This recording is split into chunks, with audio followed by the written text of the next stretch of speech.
as we start the session, a word from our sponsor. You said that right D&D after I clicked the live Beyond is button. such a great... What a great sponsor. Imagine being sponsored. Oh, oops, I clicked on the Being wrong... sponsored would be brilliant. I mean, you could definitely reach out to, like, different possible sponsors. Oh, yeah. Today's session brought to you by Finefoot Wines.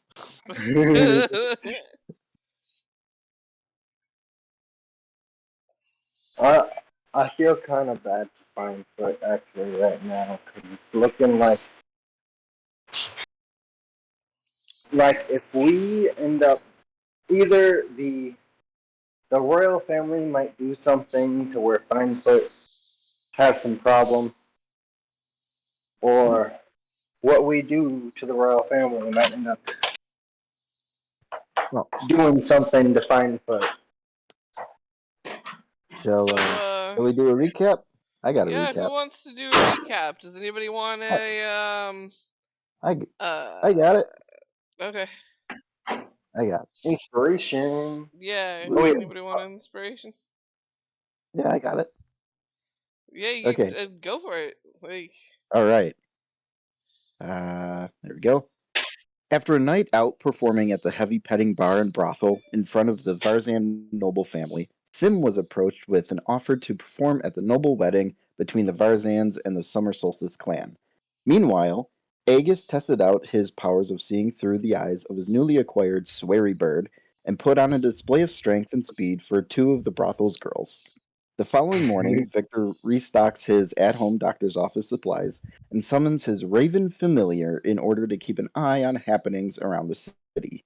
Aegis volunteers around different shops, taking his own form of flower order notes, and Sim and Zay head off to Mansion 627, where the Varzans are staying while in Velport. After an outfit fitting and subsequent meetings, Sim struck a deal to perform at the wedding for 600 gold, and the Varzan's patriarch made an intriguing offer to Zay after she showed him one of her mysterious tattoos. And that is where we will begin tonight. Damn, that was hyper professional. Not bad, not bad. I think he captured everything. I hope so.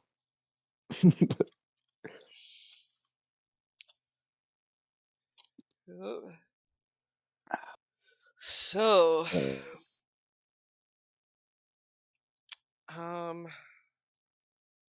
earned his inspiration for sure. With that, we had kind of finished off the day's itinerary, so to speak, of that day.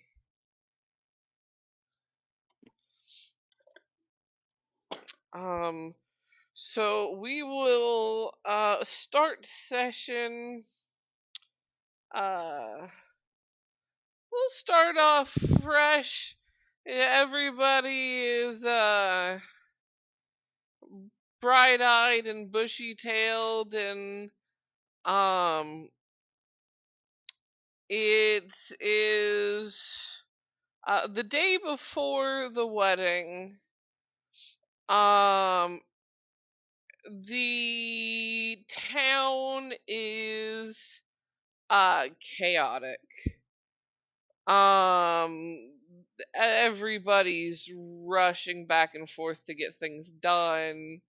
The streets are booming with talk, as well as news that a ship is on the horizon and that it bears the markings of the Solstice clan. So everybody's buzzing to kind of see them dock and uh come on land, invite them in, maybe peddle some wares. It's buzzing. What do you all wish to do during this day? So, if oh wait, I would have had to have gotten a little bit more sleep than I normally would have to wake up early. Um, but instead of my normal visit to Ivy, I'm gonna go to the book.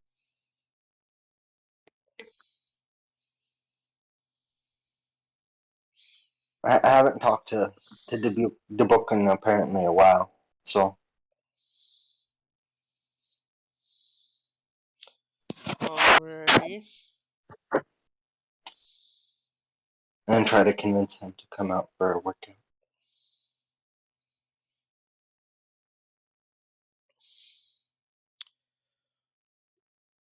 So you make your way over to the butcher's shop. As you enter, um, there's actually a you would recognize as one of the city's runners. Real scrawny kid. Usually gets paid a couple copper here or there to run errands. And he's got this backpack on that you swear he's probably 10 seconds away from toppling over if you hadn't like seen him carry that much before. um but he busts through the door, definitely is bad on the brakes. As far as running goes, he has run into people before not being able to stop with the loads that he's carrying. But never seriously hurt himself or others. But he blasts through the door right as you're about to get up to it, turns and runs up the steps uh, that are nearest um in the direction of the vineyard. Um, and then as you walk in, there is definite chopping and occasional thunks of the different um kitchen knives or butcher knives that he happens to be using at the time, switching out depending on what cut he's focusing on getting out at the time. And it definitely smells heavy of iron already in the shop, which means he's probably already been up for multiple hours butchering things.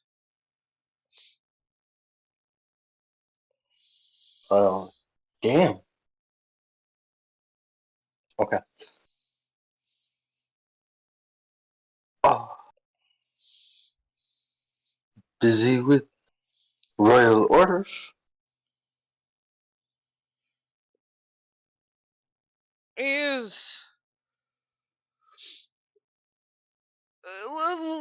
finishes the cut he was working on, looks up and oh, uh, yeah, real busy. He gives a yawn. He's like, didn't actually go to bed. I went out to Oh, go hunting to make sure I had the right cuts. Didn't want to rely on the hunters.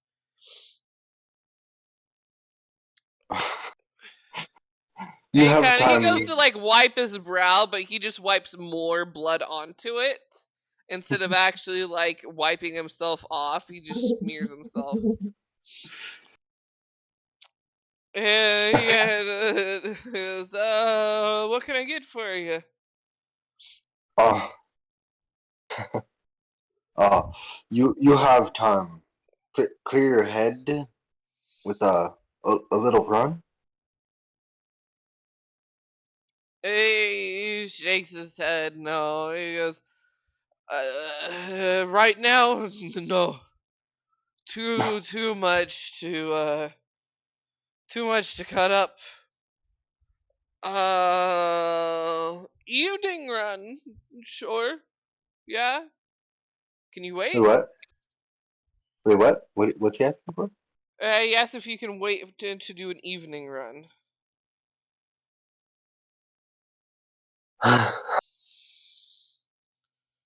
Yes, that'll do. You look a little tired. You maybe something could do to wake you up a little bit. He goes, no, I'm fine, I'm fine, I'm fine. Get job done first. Big order. They're wanting it in Well, ASAP. We've well, got I found. head chefs making rich demands. Good business. We'll have enough to set away and not have to worry. Well, I found out a little. Oh, shoot, I'm not doing my voice right now, apparently. But oh well. Well, I found out a little secret.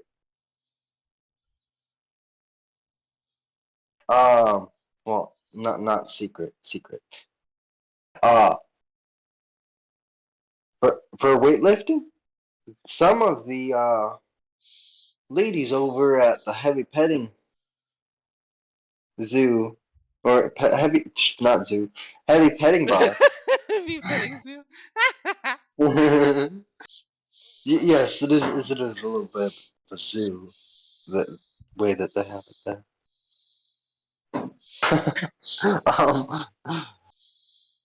Some of the ladies over at the bar are willing to play the part of some weight to work out with. They're all seeming to be pretty light though, but maybe we can go on a weighted run tonight. Hey,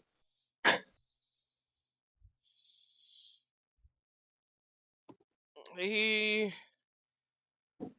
he nods and goes, I'll think about it. Maybe you carry the weight and I follow.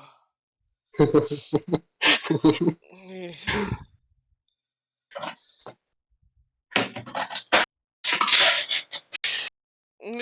look because you wouldn't laugh if you were doing all this work yourself. You forget how much it takes. well, it's not like I have a workless day.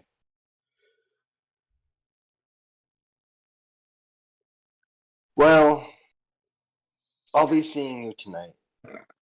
Um, I still have to go work at the stalls.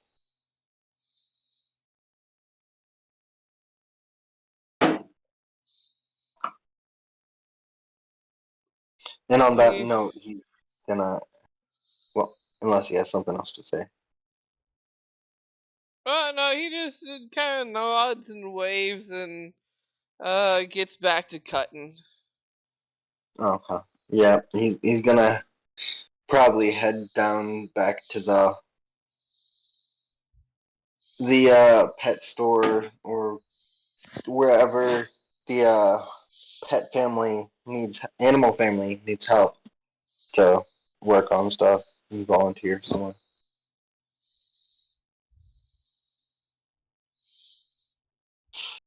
I think I just want to make an out of character comment. It's so ironic that Aegis has not yet had any reason to show how evil or cruel he actually is yet.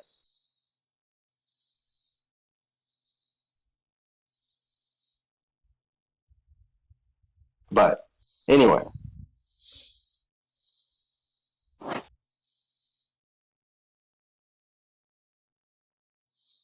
yeah, that's gonna be his plans for right now. If you want to move on to Alrighty. whatever else, I'm gonna go ahead. What is what's Victor up to? Everyone is bustling about, so seems like things are pretty busy. I'm going to go and try and catch a slight view of the landing of the ship. After that, I think I'm going to go see the Master Artificer for the morning to do some work.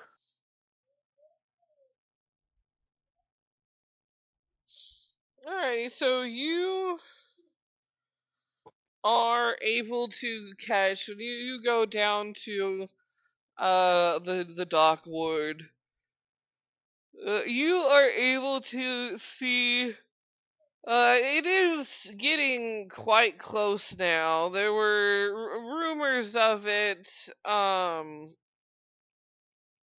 Late evening, and then early morning. You easily spotted with the sun coming up. And you're actually able to, if you stick around, yeah, watch it pull into port and begin, getting secured. Um, before heading out, and you said you are going to go to the master craftsman. Mm-hmm. Alrighty, so you end up after watching for a little bit,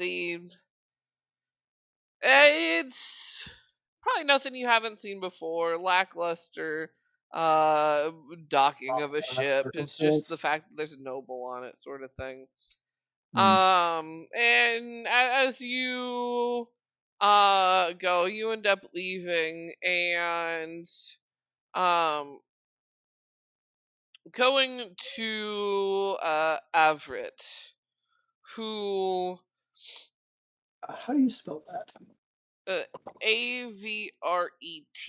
That is the master craftsman, uh, and the craftsman's rest sanctuary is where he does his work.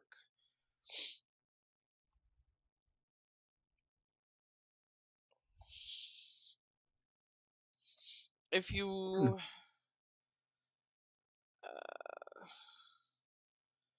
yeah, with if you wanted just one of the blacksmiths, Ooh, that would be Izana, at Hotspot Smithy, but master craftsman wise, Avrit Mithrilvane, a short, stout dwarf. And you catch Avrit. Always leaves his area open. Doesn't care who enters and exits to watch or anything or ask questions. But today he almost seems a little grumpier than usual, as he's got one of them glasses on where it's got like a gajillion different um panes of glass that you can slide in front of the other for magnification, and like it's all sorts of flared out, and he's got really small tools that are he can work a charm with them. You would just know that he does hate working with them if he doesn't have to, because chunkier fingers are harder to work the smallest things. So it just annoys him. Like, it's not that he can't do it, it's just it pisses him off. So he's grumbling, hunched over a table, working on something small as you walk in.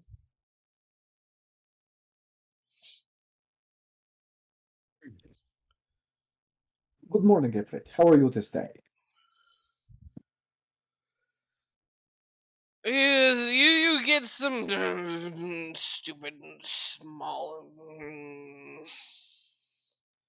He looks up and he goes, "What you looking towards today for work, Sonny? Or what projects you got going on? Can I distract myself from having to do this?" He Uh, gestures, and you can see that it's rings that he's actually working on. He goes, I can get them done in time and still have a distraction for a little bit from these small little why they want puzzle rings is beyond me. It's oh, for the married couple, I see. A lot of he fuss about nods and that. goes, married Well, couple, nobles want fancy rings.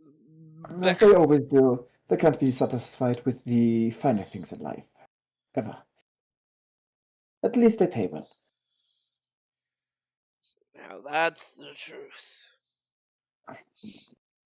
I was hoping to maybe get some more work done on my arm, if you have time. But do you have any work you need? Any various healing salves? Any of your apprentices injured of late?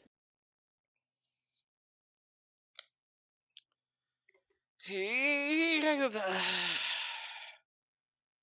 injured and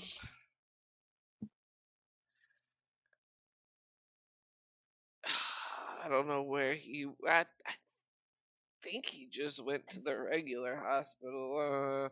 I know one of the idiots accidentally chopped off his finger recently. Ah, they should know that to keep their fingers out of range of the knives. They never learn. At least they only make the mistake once. True, but you know what they say. You can tell how good of an artificer you have by how many fingers he's missing. The more gone usually means the more experienced.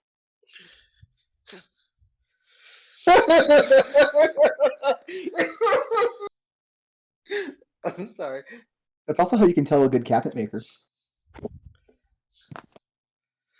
He nods and he goes, or the most Although, scars because you've gotten them replaced. although the opposite is true for a liar. No, that is true. But if he went to the regular hospital, I'm sure he'll be fine. Though you know you can always send them to me for a much more reasonable fee than what doctors usually charge. Not, oh yeah, I know.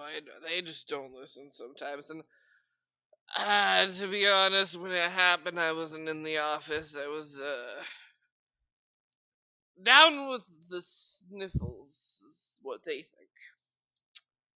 I just Hmm. wanted a vacation day. Ah, yes, that is always good.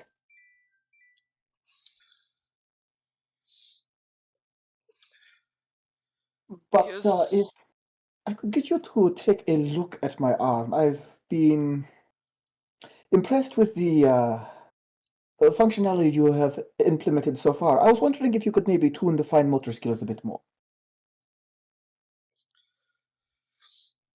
not fine tuning. Not it's easy. It's easy.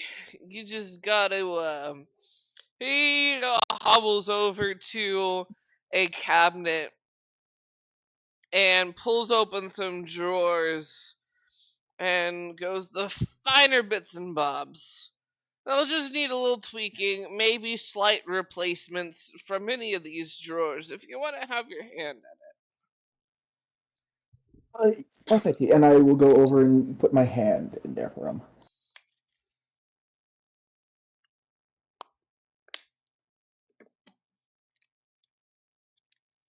Well, as you bring it over and put your hand in an area that actually has a bit of a special lighting he's made, as well as a bigger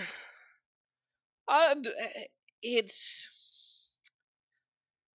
clearly had some magic imbued into it. When you put it underneath, it's already looks magnified. But then he taps on it a couple times, and it zooms in like whatever area he like had tapped over, and he digs through the drawers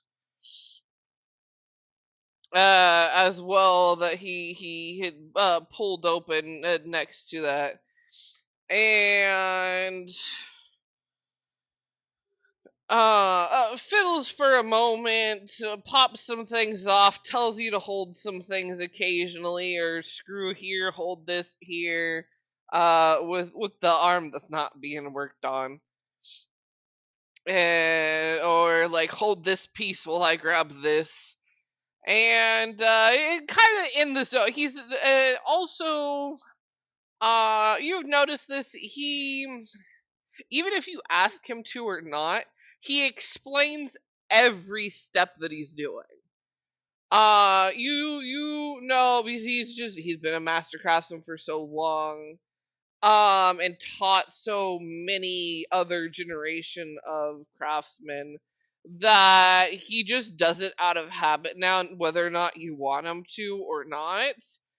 Even if you're paying him to do the work like fully, he still explains it all to you, even if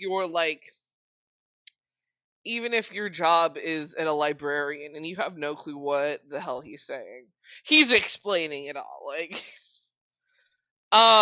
he doesn't give a rat's ass. Though he does enjoy it more when there's a person there that actually also knows what they're doing. Um, and after a while, he stops and puts things away and goes, "Try it out." Hmm. I'll open and close my hands a few times, go over the just basic fine motor skill motions. It's very good, thank you.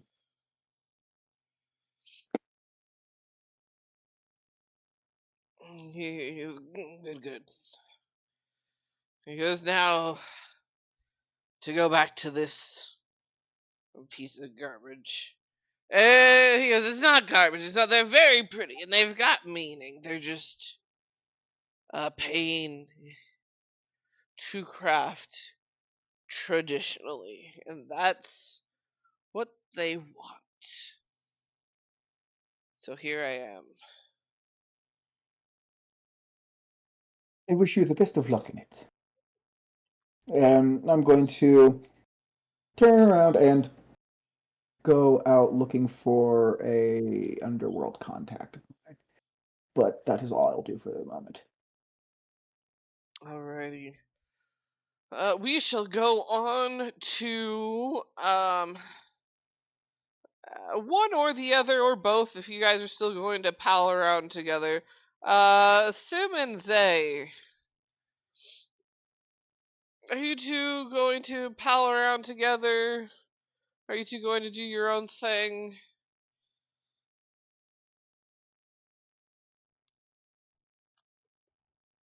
It Well, depends on what Sim's doing. well, I did want to go to the Finefoot Winery to check things out over there. I was doing the same thing.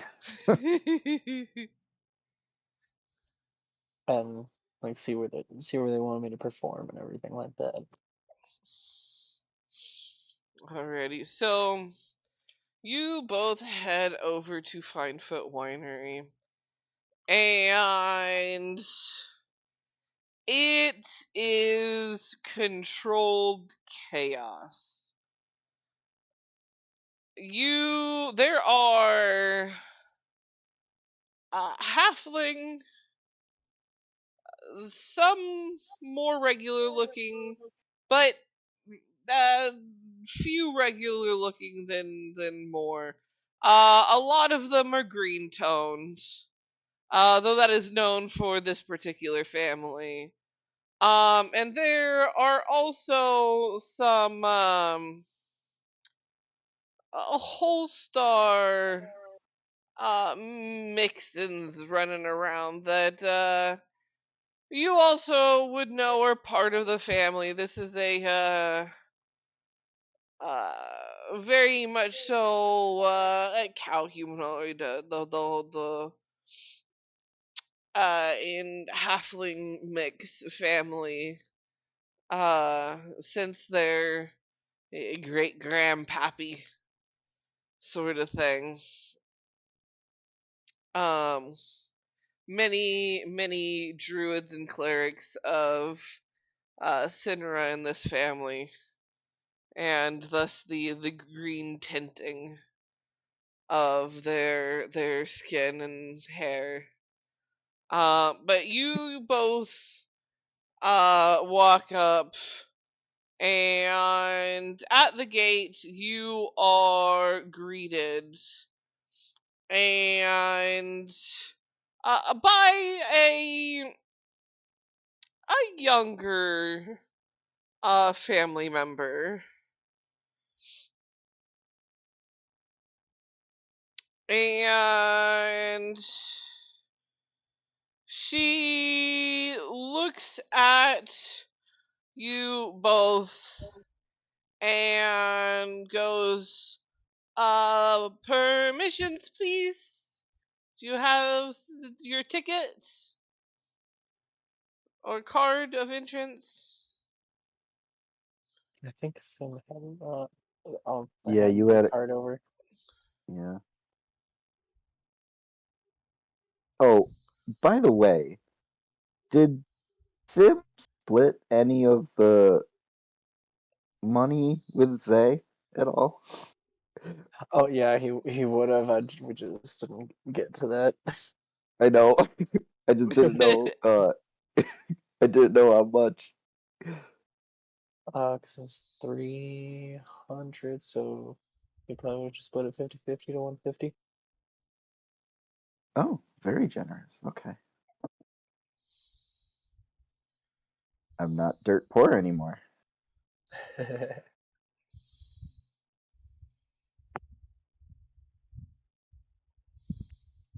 I feel like Aegis will just remain stupid poor, but he will have a great wealth and personal renown. It's like he gives other people his money to take care of for him. Right?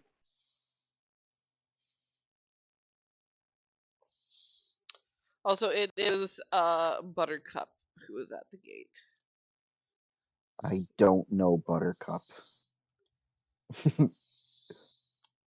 See, her image is now just an NPC. Um, she is one of the uh younger children of the Finefoot family, and she has a little name tag that she made herself. That says, spelled wrong, entry manager. And then has her name. Her name she spelt right though. Oh, she's adorable. And I assume, Sim, that you pass forward your little card that the family gave you to this a little girl. She's in a greenish dress, short green hair, little cow ears, and tiny little horns that are green tinted, and a cow tail that is also green tinted. And she is just staring at you both. She's probably a Yes, I'm gonna good, hand the card over. like, A good short kid, whatever the height of your standard 8-year-old is. Oh, Standard 8-year-old.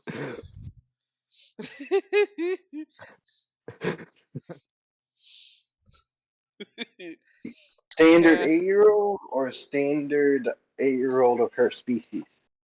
Well, she's got enough 8-year-old. mix, and her, the whole stars. It They're evens out. taller than usual. Halflings are shorter than usual. It's kind of evened out. It's probably like Oh, 4 feet oh, so tall at that point. she's based on human sizes at this point now. Yeah, at this point. She looks over the card and goes, "Yep, this checks out. Here you go," and then passes it back and opens the gate and goes, "But what's your job?" Oh, I'm the performer for the wedding, and this is my fellow performer. She goes, "Oh, okay. You're gonna go this way." She closes the gate behind you and begins marching in a direction. And turns around, she goes, "Oh yeah, follow me!" I'll follow. Yeah, very whimsical. And she goes marching off and shows you guys to a very well made uh temporary stage. It's in an area that they um really the whole area is always set up and shifted depending on what the needs for the event are. um and in this case it's a very not too large. It's actually on the smaller side. Because they don't really have any large groups performing since you guys are the performers, and there's two of you. So they did put in to have a smaller stage set up. So there would be more dancing room, and partying room and whatnot. And she leads over and goes, "Here it is. You can get onto the stage from the sides. You can also get into the stage from the back, and attached to the back is the dressing rooms, and you can get onto the stage from the dressing rooms through the curtains."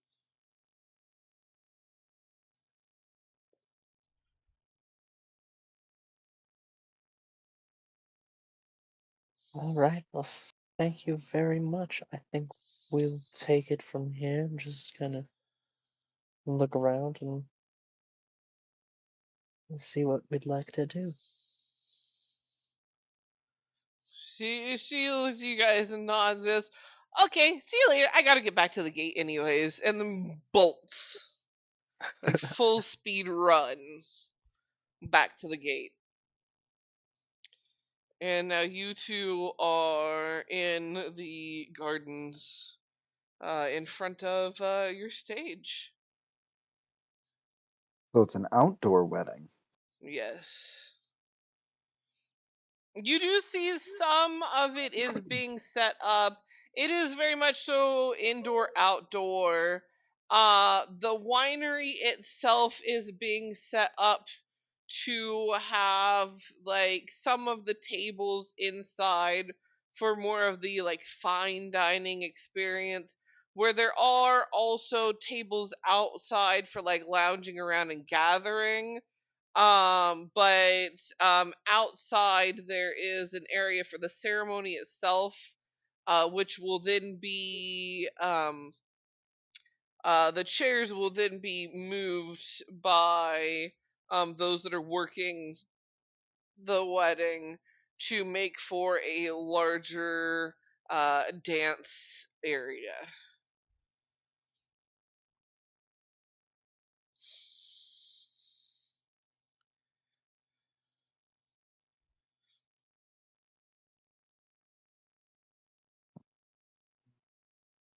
you would see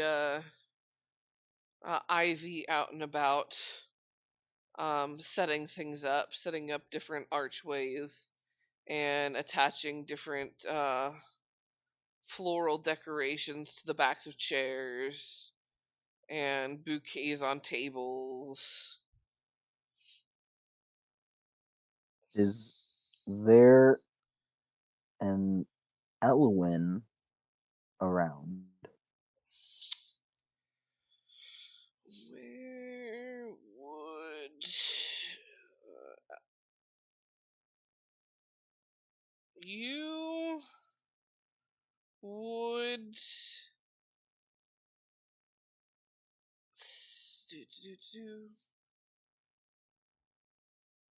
you would see she's definitely there. She's more so like overseeing everything. So you see her popping in and out of different areas.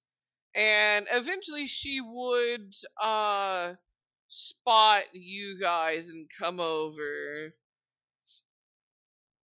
And she goes, so there anything you need?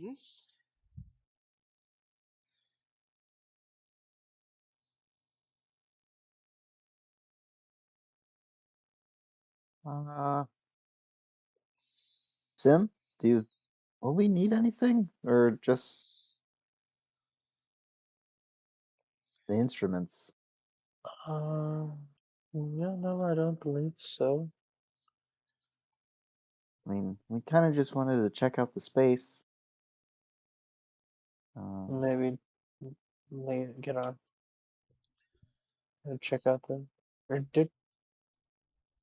did we get our clothes from the tailors, or Not did yet. we You just go in would there and be get getting them the made? clothes later. You have not gotten them yet.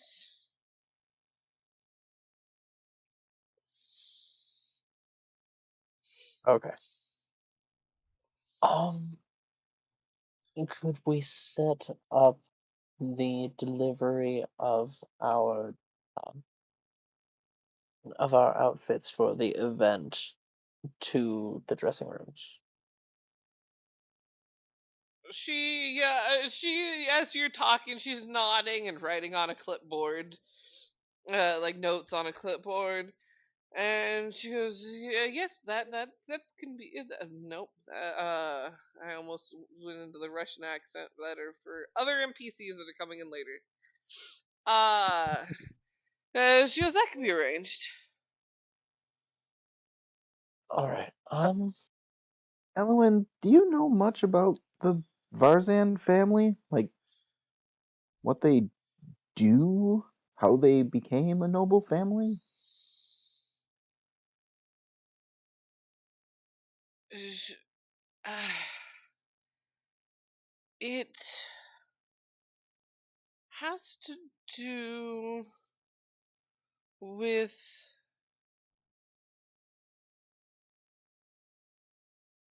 she she's you can tell she's thinking about how to word things right, like she's mulling over her words and goes, they're in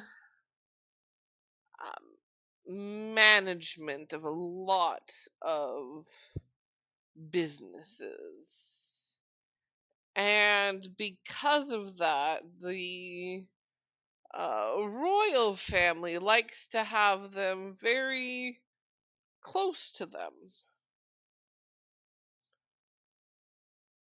Does that help? I can. I don't know how specific I should be. Come on, Elwyn, you know me. I'm your favorite, right? She smiles and gives a giggle, and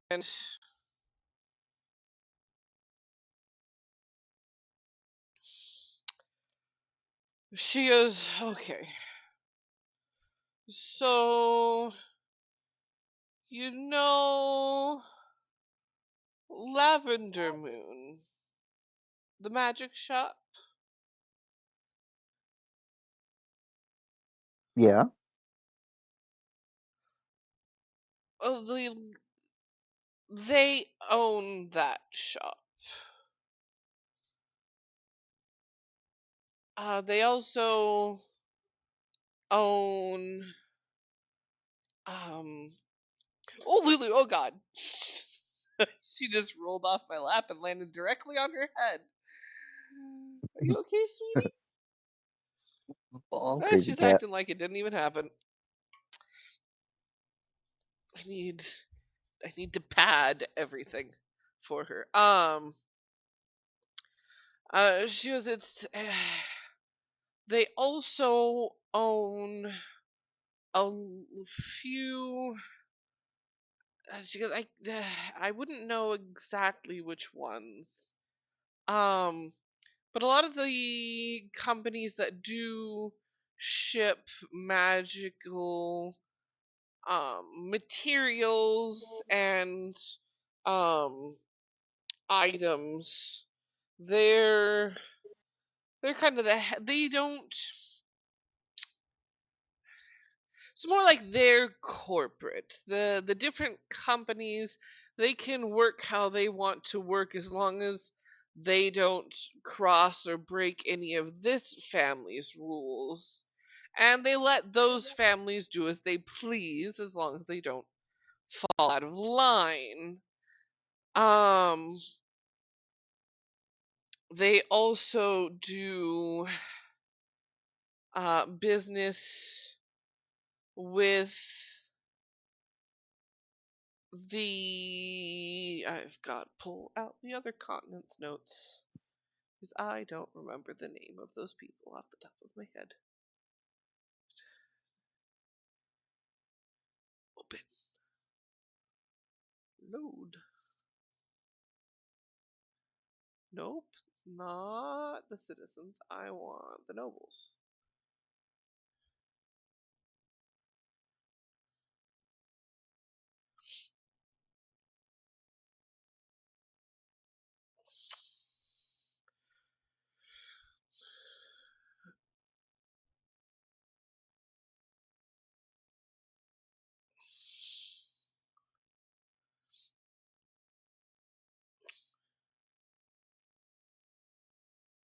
She goes, they're also the only ones that the Renworth family, which, um,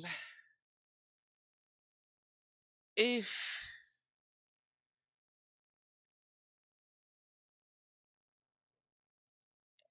from another continent, the Dark Mire jungles, um, the Count Bordak and Countess Lethia, they will only do off-continent business with the Varzan family.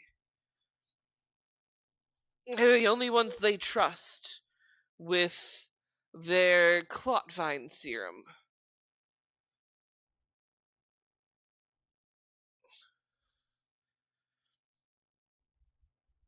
With the what? The what serum? Clotvine? Cloudline. It only grows in those specific jungles. And so that family, uh, since they hold so strongly to those jungles, she kinda gets quiet and she goes, the Black Court, they they hold those jungles and have since the Great War, really. And since they hold those jungles, and the only off continent, so they will only deal with the Varzand family. So if any other continent wants that item, and unless it somehow got to the uh, underhanded markets, uh, you can only get it from specific sellers that the Varzan family approves or Teeth. But then, I mean, you have to travel to a whole different continent.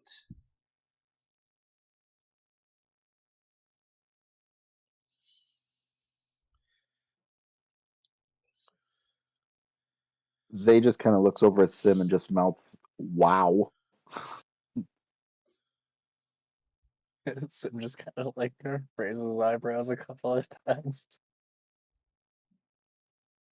She doesn't believe me. We, as a family of uh, extreme plant growers and uh, that know the land very well, we'd we've even tried to get it to grow here, and it will not.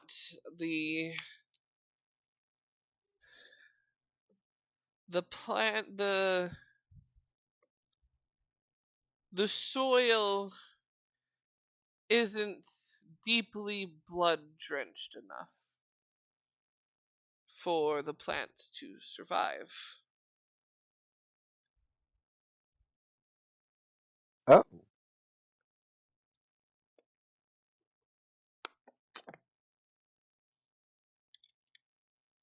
well, that sucks. Um,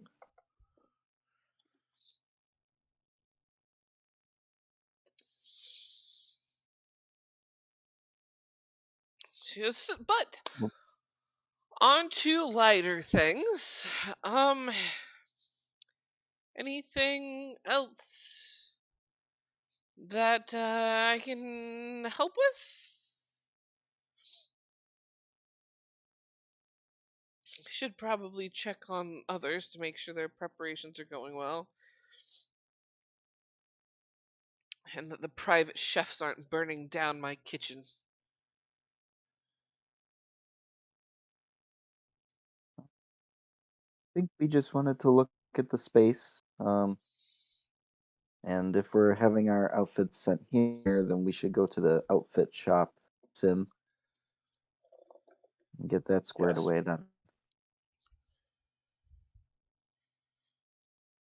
Yes, we should do that.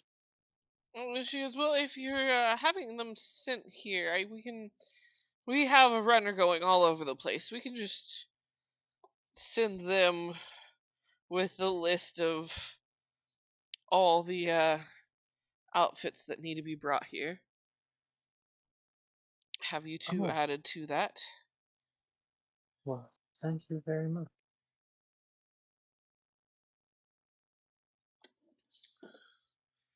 She giggles and goes, "No, you should be thanking me. You should be thanking the runners. Uh those kiddos probably haven't seen more money ever in their lives than they will after they're done with this, and they are giddy with excitement." Well, how many of how many of them are there? She says, "Oh, there's 4 that we have running about. Um, that have been quite helpful." Sim will pull out 8 gold and say, two for each of them. She there is a flabbergasted look on her face, and goes, "I will add that to their payment. That is quite generous. That's I doubt any of them have ever seen that much, let alone held that much. Uh, being kiddos and all. Well, they deserve to be rewarded for hard work and to learn what benefits they can earn. She nods. Is that is true? That is true. And are you two doing anything else the rest of the day?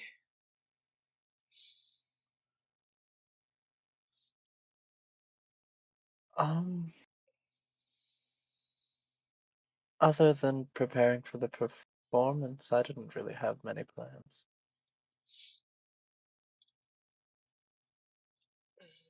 She's, I don't have anyone particularly set on making sure that the Summer Solstice clan is all set since they are just arriving.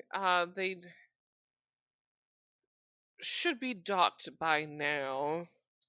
But probably haven't gotten off the ship yet. Um, I just I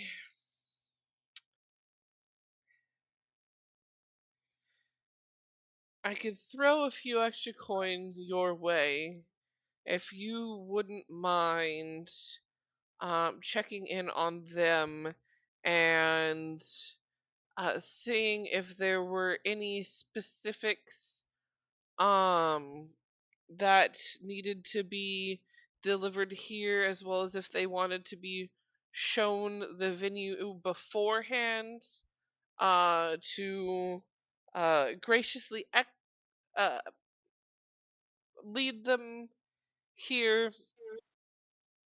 They No noble likes just showing up to places on their own whim. Uh, They just want to be escorted places. Typically. So it would be in our best interest to uh, at least ask if they wish to be escorted and oversee things to see how things are going. If they don't, that's fine, and I'll still throw some coin your way. Um, but at least this way the offer is made, and I don't have to pull anyone else from their current tasks.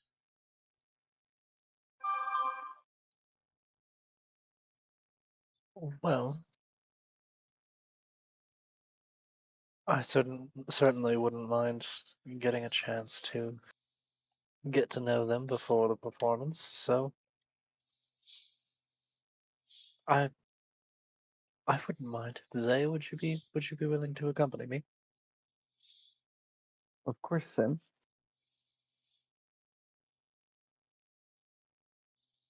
Well, I guess we're off to escort.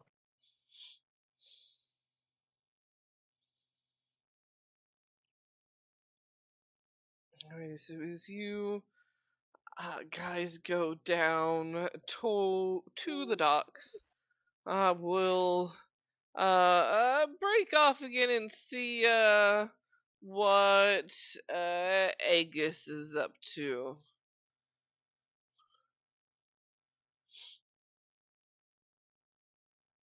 All right. Yep.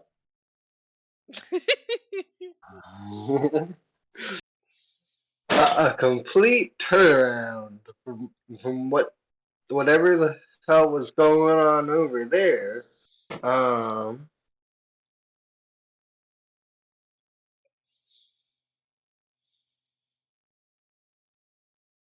volunteer work. I mean, I would assume he was probably doing this volunteer work that For a whole time. while. Yeah.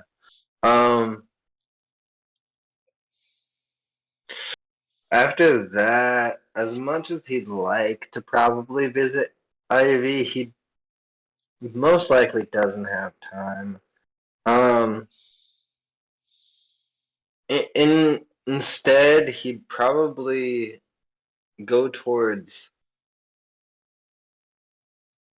Does Finefoot have an administrative area? Currently, the yes, like they do have a typical like question and answer area sort of thing generally. But the whole area is like um blocked off, but decoratively so. So there is only one entrance, and an adorable little girl is guarding it. Oh, this is where Aegis. But like this is probably the worst city in the fucking world that Aegis could have gotten sent to. I fucking swear, because this is gonna turn him good. Like he's gonna realize like he needs to protect every single person.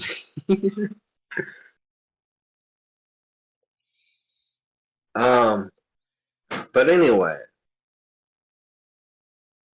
yeah. He's gonna try to go there and get himself assigned as one of the guards.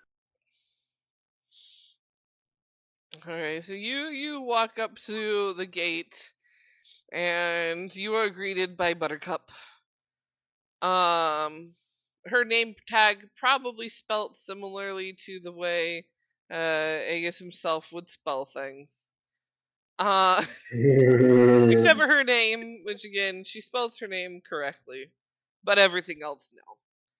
And she looks up at you and just goes, "Whoa, you're tall."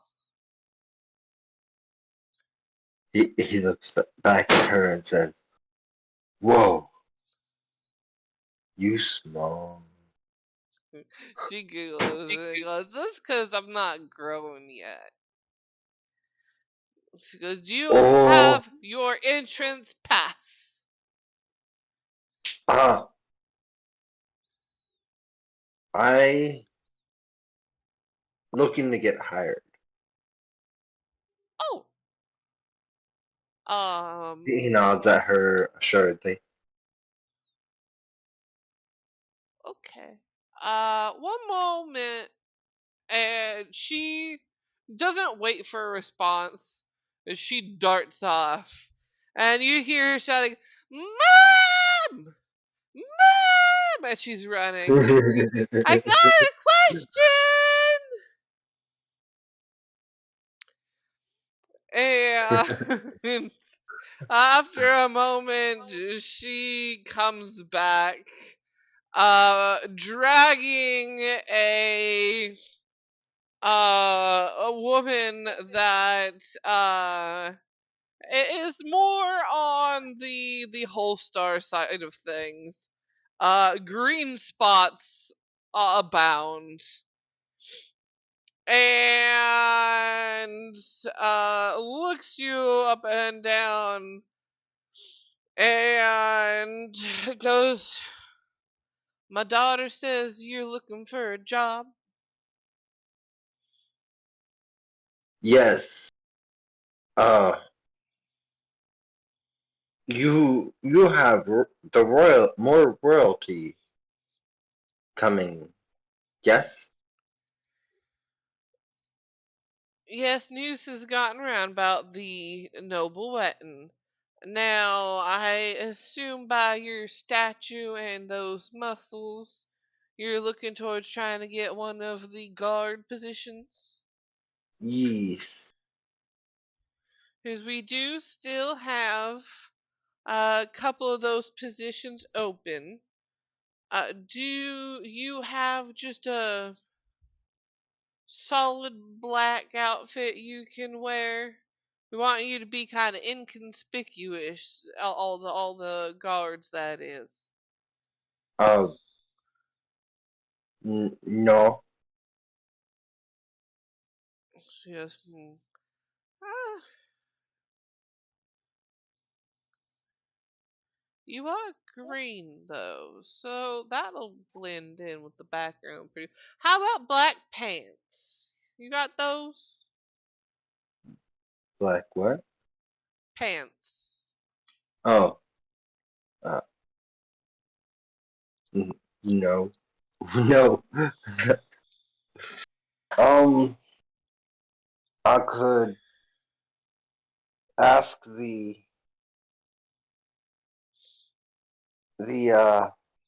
petting bar if I can borrow that. God damn it! I'm picking up the bad Southern accent again because of your character. I swear. I told you about my fluid accent. But anyway, um, I'm just gonna drop the whole voice for this moment because I need to regather myself between fucking things. Um, um, I can ask the petting bar if they'll let me borrow their part of their uniform. I work there in between things.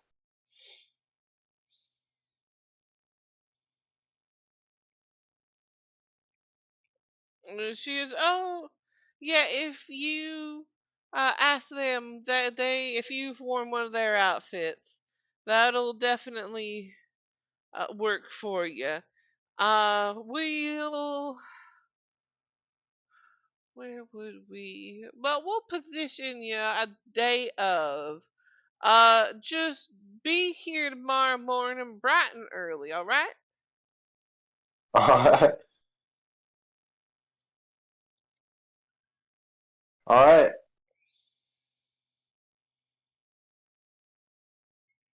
Um, I guess next he's gonna go to the petting bar.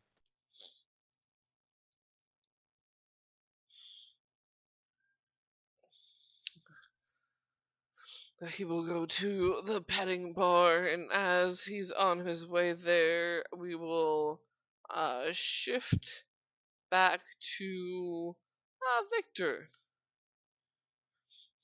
Where were you heading after you got your hand tinkered with?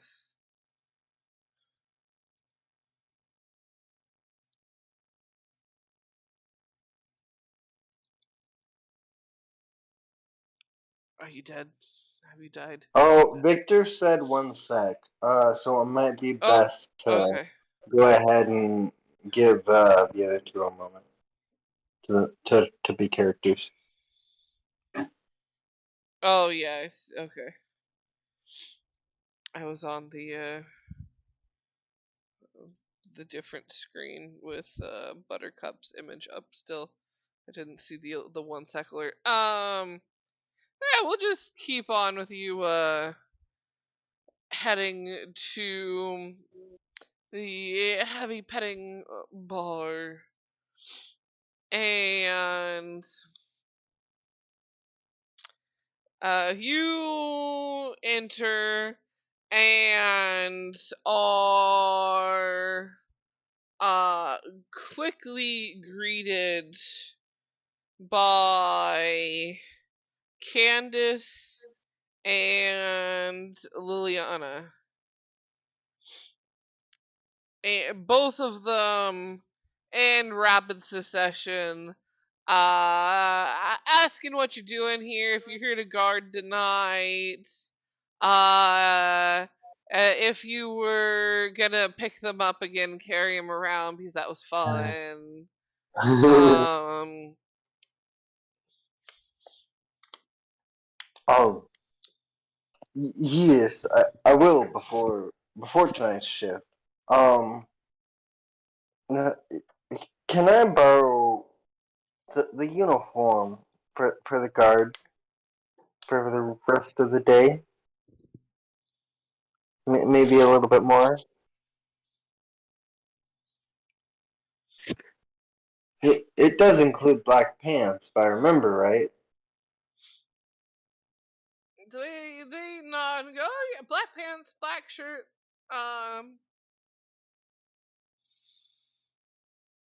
They both dart off and end up coming back with Sweet Pea, who has a uniform in her hands and an eyebrow raised, and she passes you the uniform and goes, you break it, you buy it.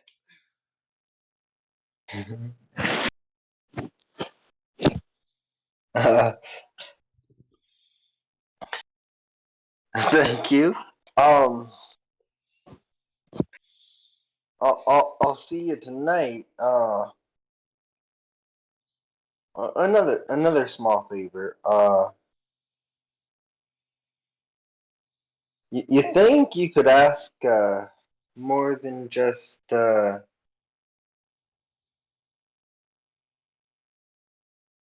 shoot shoot. I should have these two by memory, but give me a second. I am sorry. Candace and Liliana. Yeah. You think you could ask more than just Candace and Liliana to help us with workout? I'm bringing a friend this time.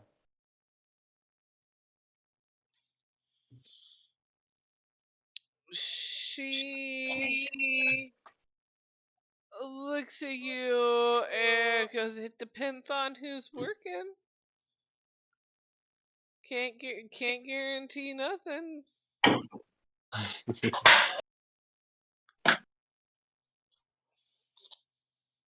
All right. I didn't even gather my. I'm still on the southern accent. I haven't even noticed this whole time I've been using the southern accent. Anyway, um,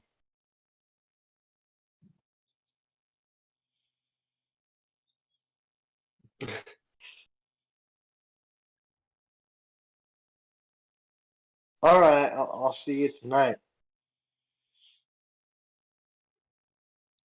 She nods and gives a wave as she uh heads back in the direction that the girls had pulled her from. Both of them calling out like, "See you later," and giggling and running off. Uh, and now that I see Victor's not muted, so he must be back now. Mm-hmm. Um, after getting your hand fixed, or you worked on, where were you planning on heading towards next? I was going to go and see if I couldn't find one of my underground contacts. Oh, that's right, that's right, that's right. Okay.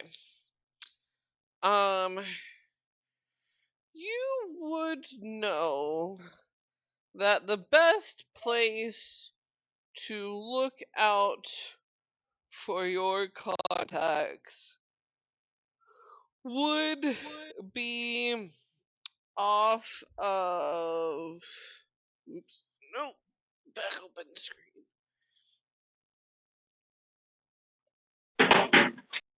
Uh the Oh shoot! Did I tippy mute you? dragon fruit. There Sorry about are that. a couple. Not only is the battle arena connected, but other more secretive, unsavory things are connected to that general area, and you tend to see your connections mingling in that bar.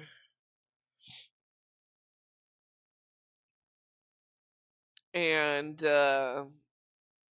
oftentimes staying there in the rooms for rent. Um,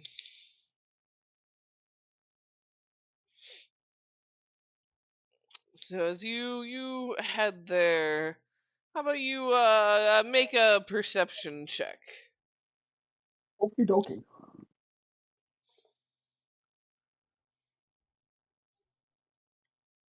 Once my character sheet loads, that is.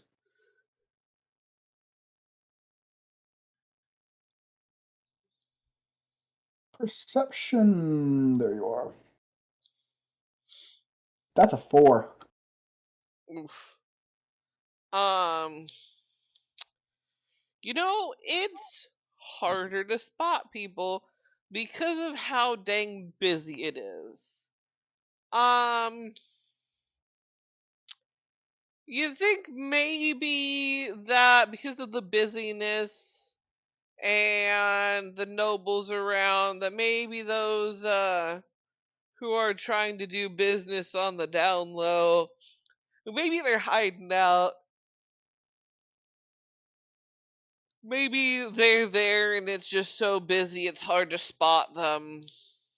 But you are not having luck.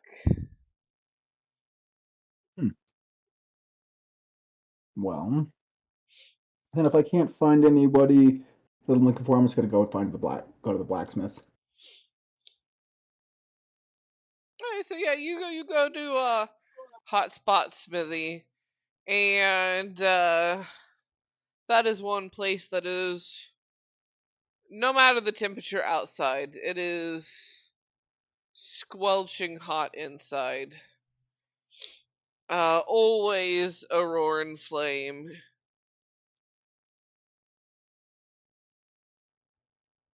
And you happen to uh, go in, and there's this is one place that's not extra busy. Um, this place happens to have your normal amounts of clanging and busyness to it.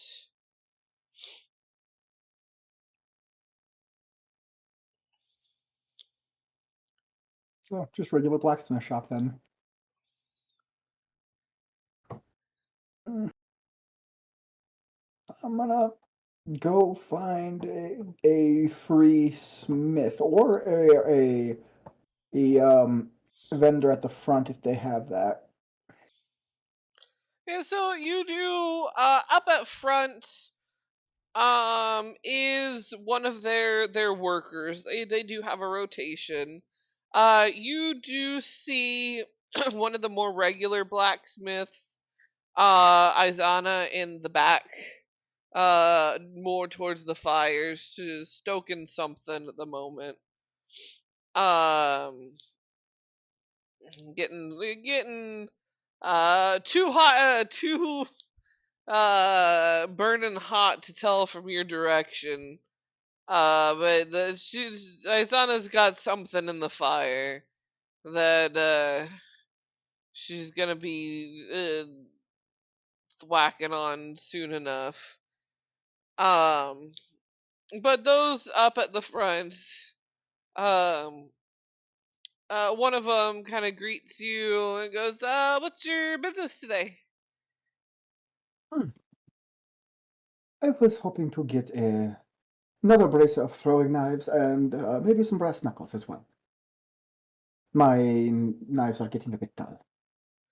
Would you like us to fix up their edges of your current, or are you looking for a new set? Oh, fixing up the edges and a new set, please. All right, we can do both. We can do both. That's good. Brass knuckle wise, did you want us to grab something generic through next door? That they have on the shelves, or were you wanting to put a custom order in? I was hoping to put a custom order in. They shuffle and pull out a like an order sheet. Um, they write down um the edging of your current dagger set and new dagger set, and then you need to write brass knuckles, and they go, what specifications? Just a single one.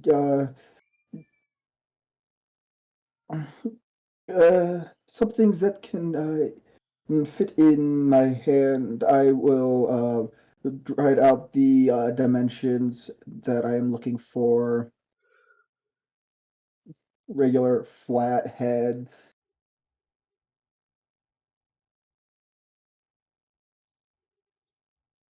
They take a look at the dimensions real quickly. Oh yeah, that can be done.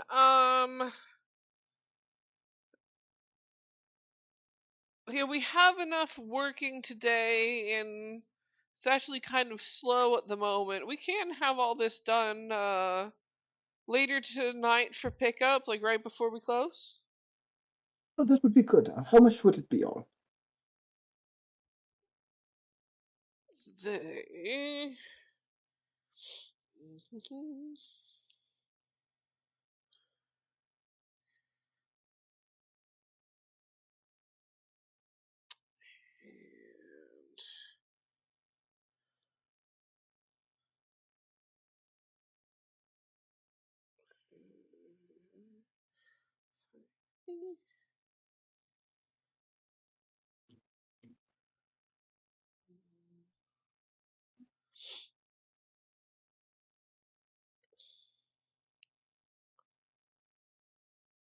they tell you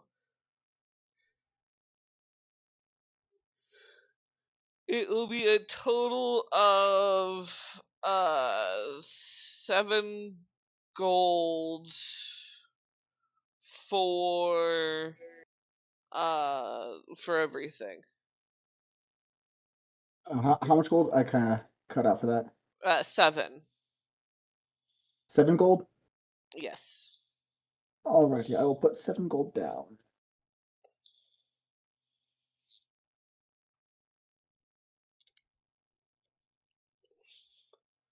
So they write down on the sheet that it's paid with their little scribbling of a signature, give it a little stamp, put it on the order board, and they go, the daggers you wish to be sharpened, please. I will hand those over as well. They go, perfect, and they put them gently in like a little order box. That they go, and name for the pickup. Victor, please. And they write that down on both slips, and give you a receipt slip, and put the box over with the order. And go, well, we will see you later tonight then. Very good. I just want to make a note. Did they write Victor or Hector? Because of Victor's accent. Oh, they would write Victor. Oh, okay.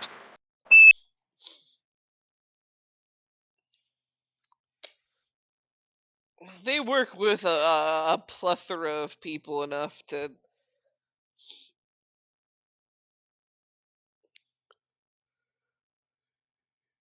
write down the correct name.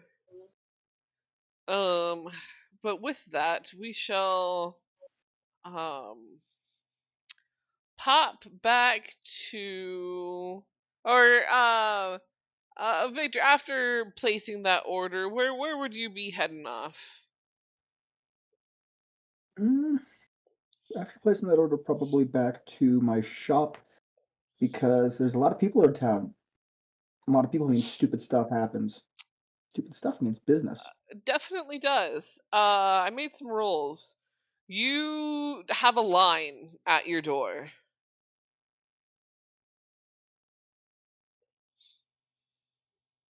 Uh, Apologies for the wait. I've been out. I can help the first person if you would like. They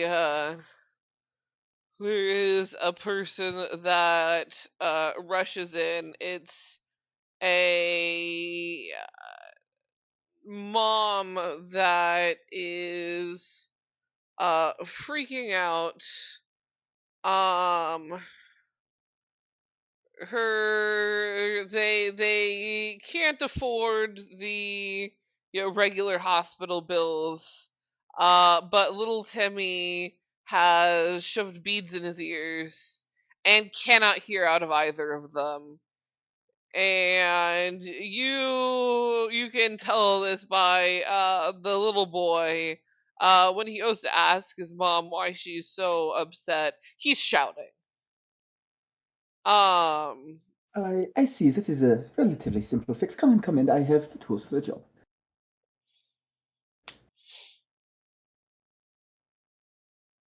and she plunks him down, and she uh pops out um she has uh let me look at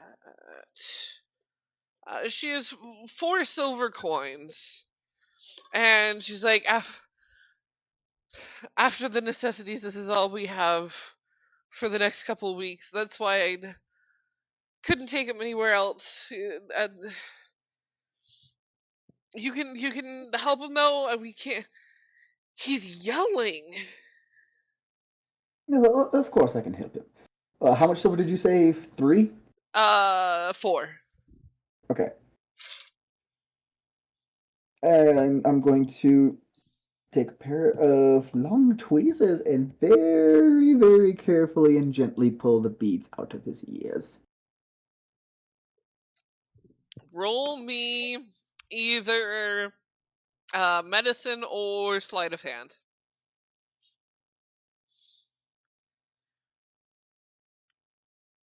Oh, moment. Medicine is sleight of hand. I'm thinking.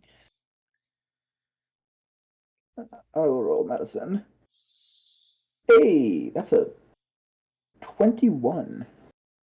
Nice. Easy peasy. Piece of cake. You just pop one right after the other, and the boy kind of giggles and says, "That tickles." Yes, Um, I wouldn't recommend doing it again, though. Sometimes things can get stuck. You are lucky. he goes, "What? They could have gotten stuck." Yes, I'm afraid the only way to take care of that problem is to remove the ears. He goes white as a sheet, and he goes, "But I like my ears." Then don't stick any more beads in them. The head is just nodding up and down, like emphatically. Not again. No, no. I gotta keep my ears. And the mom Then just mouths, "Thank you." I'll give her a slight nod and continue helping the long line of people. The next person that comes in, it's a very older gentleman and his nagging wife trying to get him to go back to the hospital, and he's complaining like, "I'm not gonna pay that for this. I'm gonna go to this feller. He's helped me before." And it's definitely an older gentleman that you've helped before, who is uh used to be a one who would uh But very into like carpentry, building houses. Even helped build some of the buildings, more recent buildings until his body was just given up. But he hasn't given up, and his body's been paying for it via accidents. Um, and this time he's holding his arm with a rag that's probably very unsanitary rag. It looks dusty and grimy and blood covered. And he's like, they wanted uh insert insane amount of gold here. Um they wanted like 20 gold to test me and make sure I wasn't sick before stitching me up when all I need is a couple stitches. You plunk down the gold for this feller and let him stitch me up, woman.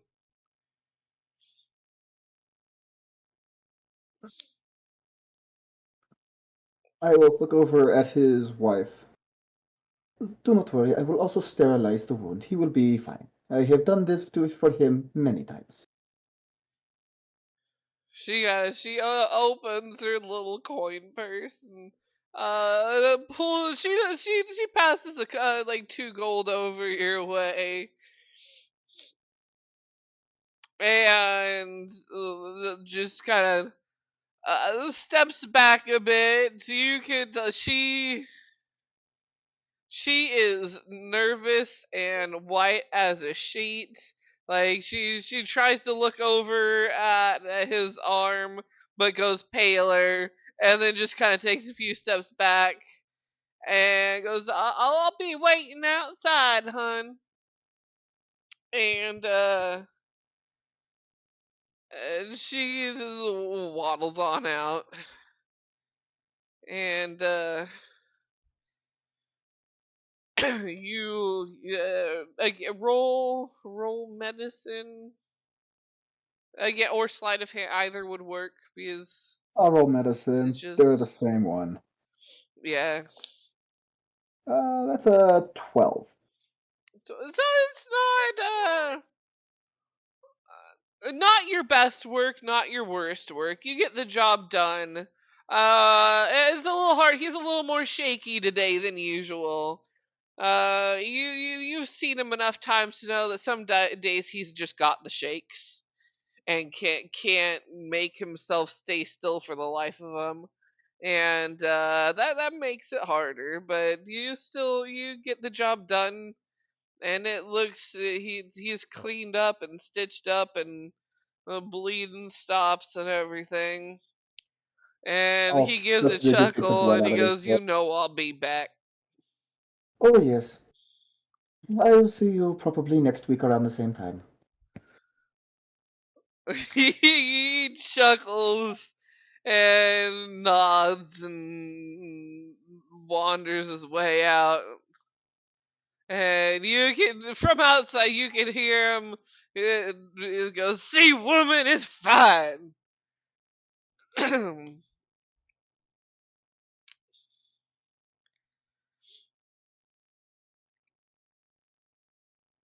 And other than that, you've got a a cook coming in with a pretty bad oil burn that they give you toss a gold your way to uh bandage up for him. You've got some nice creams that'll help it calm down, sort of thing. No real skill there, just having the materials on hand, sort of thing. And you end up roll a d12 for me. A 12. Ooh. 6. When all is said and done, once the line is fully ended, you end up with 6 more golds on top of the other amount that I've told you thus far. Hmm.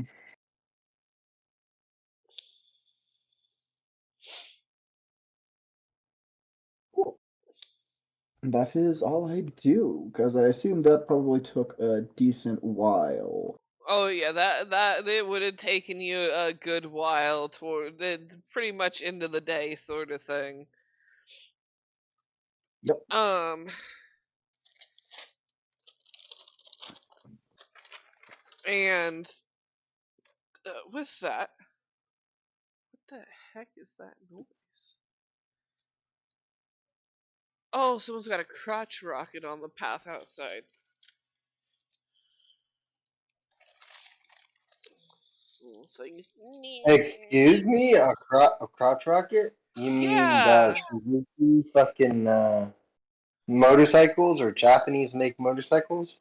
No, I mean them janky ass home modified half pint dirt bikes that my idiot neighbors ride around illegally I on the back trail. I love say it. You neighbors, rode I have no your idea who they are. They're corrected. in one of the housing developments in my neighborhood. But cops are always out watching those nature trails because they're nature reserves, so vehicles no matter what type aren't allowed back there. And they won't give up. But Huh. they're also so loud. What I always thought was crotch rockets was just the Japanese slash Asian whatever make uh bikes.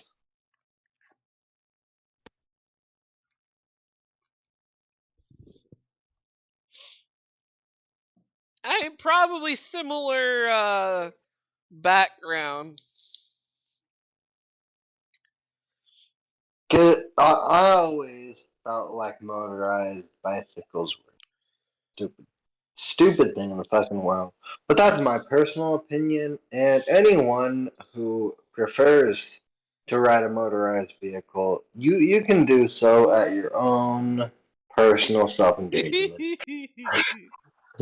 Don't get me wrong. I love watching like a dirt bike race on an actual dirt bike track where they're supposed to be. uh-huh. But uh back to the game at hand. Um Granted, it is a good point. Does anyone need bathroom break, drink break, snack refresh break?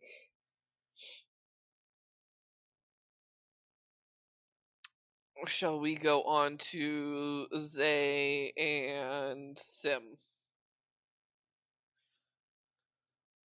Zay and Zim haven't gotten much time, to be completely frank. So, yeah.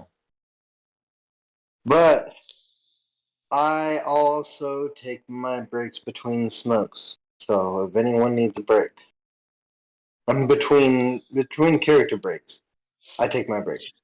So if anyone needs a break, you can say so now or forever hold your peace.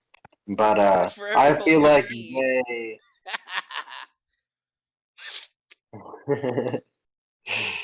Zay and them need to have their time, their screen time. Alrighty. So, Zay and Sim, you both make your way to the docks, and it's not hard to spot which is the right ship to go to. And as you are heading that direction, you do see a family beginning to disembark from the ship. It wouldn't be wrong to assume that this is more an extended family than just the tight knit group as they come off the ship. I'm trying to scroll for their images. There they are.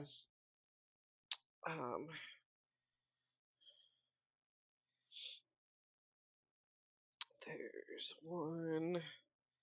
The men of the family are heavily lion backgrounds.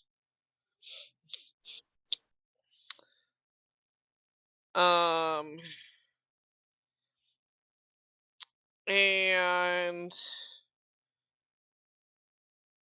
you can tell that this family is quite strongly Leonin and Tabaxi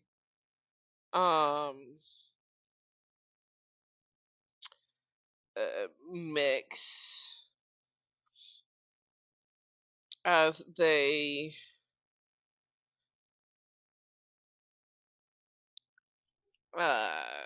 disembark and do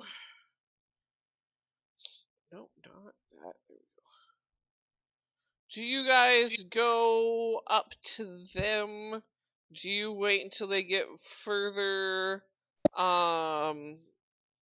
towards land from the dock?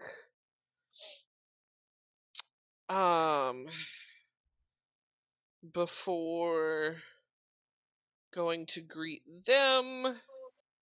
How do you wish to announce yourselves? I guess would be the most appropriate question.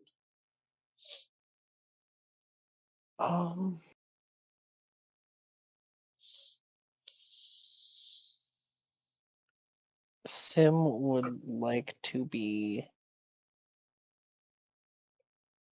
kind of just strumming on his lute, walking down towards the dock.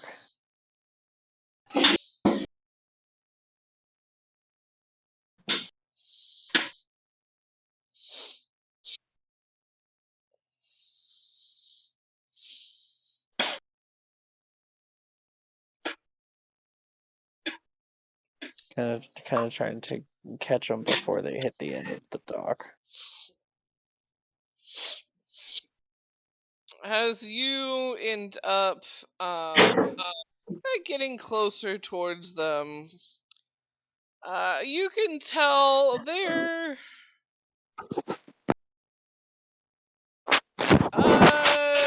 talking amongst themselves. They're not. It's not so much they're ignoring the music, as they're, you can tell, deciding, trying to decide where to go first.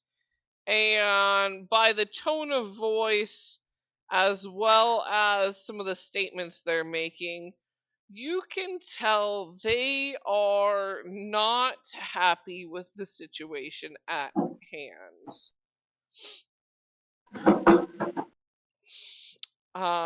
They are upset that there is a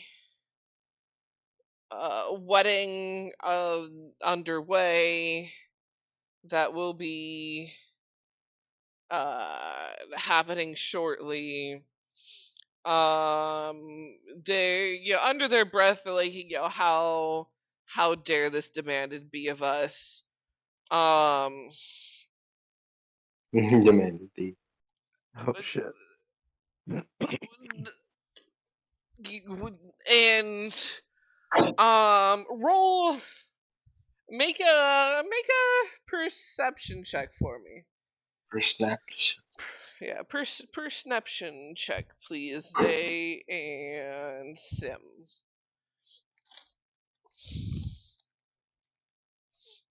11. 7. Oh no.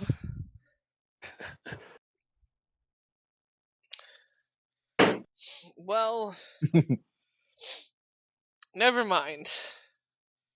Uh, they there's something that they get a bit quieter about, but you guys don't quite catch it. Um, Do you eh, think we should just go over and let them know that we should be escorting them? Mm-hmm. Um, yes, but from from how it seems, they seem to be kind of stressed. Most likely from Ooh. travel, but also from the political pressures. So maybe we can uh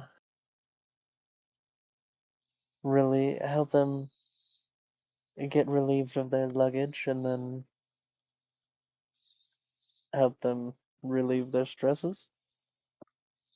Yeah, leave their stress.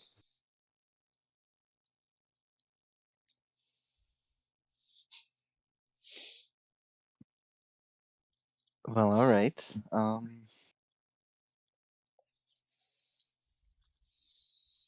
Do you want me to lead or you?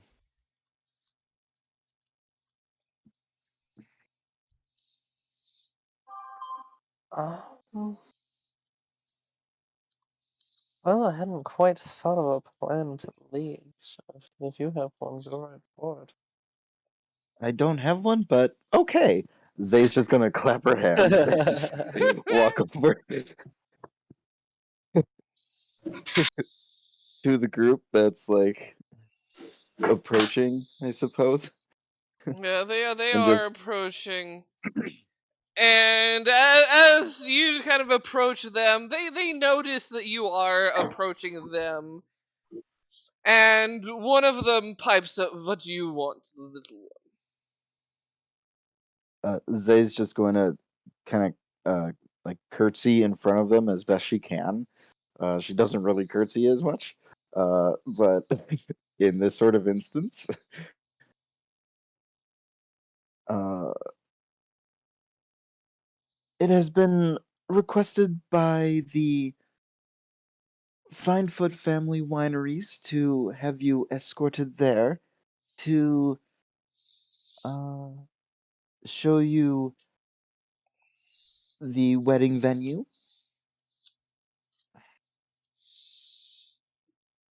If you will not mind following me and my companion.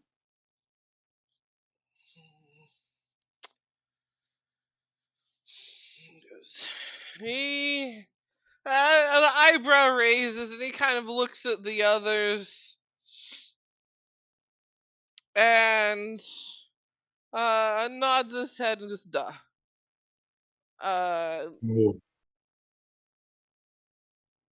and Would you gestures for you to lead the way.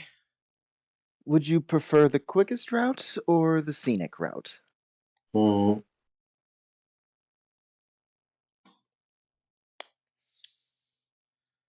He looks to you, and there's a big, hearty laugh, and goes, "Ah, time is money, child. Eat Quick." money. Quickest route it is. And as my background as an urchin, I can move places with people. Um, wow, what does it say? Um, well, uh, I can find passages through the urban sprawl that others would miss, and I move between two locations in the city twice as fast. Oh, gee. Sweet. So He does dismiss some of the family to go to the home. But a couple of them go with you. As he Um dismisses the other members of the family, Sim will kind of step over. Would you like an escort on your way to the home?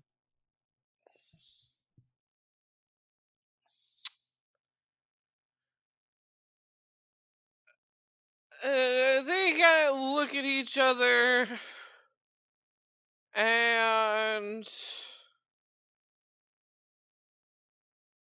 um, one of them pitches up and goes, "Why not?"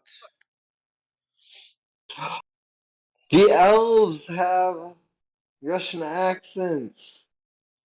You followed Aegis's thing, didn't you?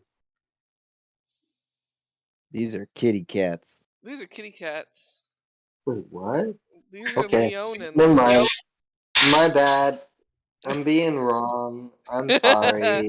Don't let me fuck with you guys. I'm gonna mute.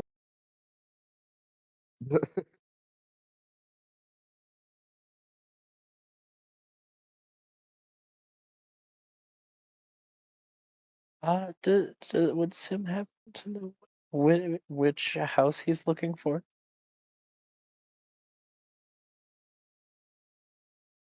Would that have been mentioned in their So, details of the escort mission? Yeah, what house number is it? um, the house House number number 24672. is let me, where is there's the text one. It's gonna be this one. And oh, come on, there we go. It's gonna be button mash number um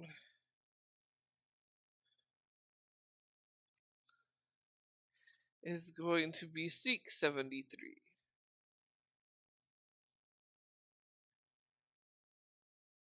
No, make that bigger. There we go, that's bigger. Did I even write it on the right level? I wrote it on no.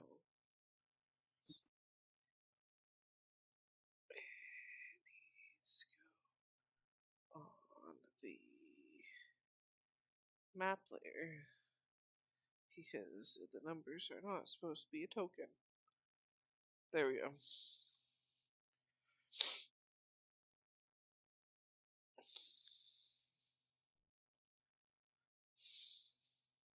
So yeah, they tell you house 673.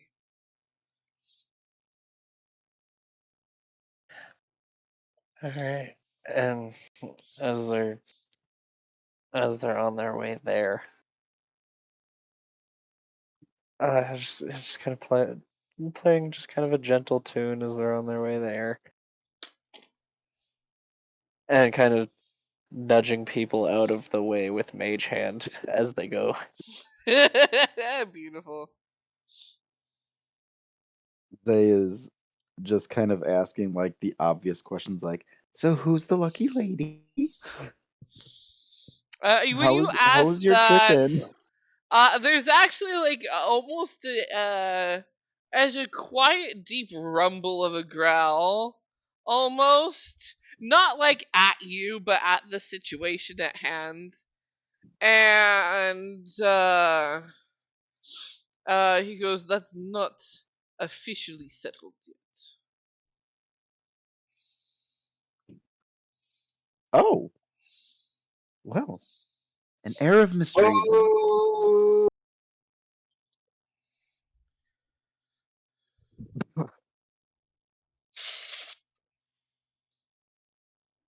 he said you ain't got no nipple. What? What? Huh? Very What? confused. Last time I saw those nipples, but I'm not entirely Um, sure what the fuck's being talked what? What? Did I lose track of where we were at in the conversation? Or I think you're gonna have to explain that after the session is I over. am unfamiliar with this figure of speech. Whenever there's like a random sort of burn-ish sort of thing, it, because of the Kevin Hart dialogue, it's a reference to the Kevin Hart fucking Kevin Hart goes on droning on about this random ass fucking burn session on his teacher, and the fucking his friend was just like, "You ain't." She said, "You ain't got no nipples." So like, Oh my gosh. Alrighty, but yeah, it's not resolved yet, and one of uh the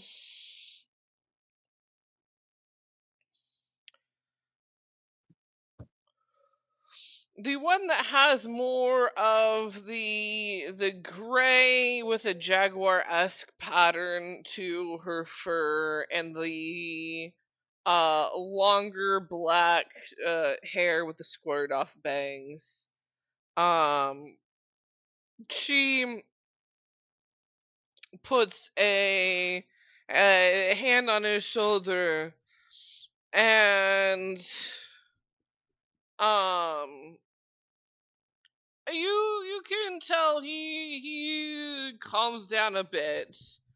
But she goes, how would she put it?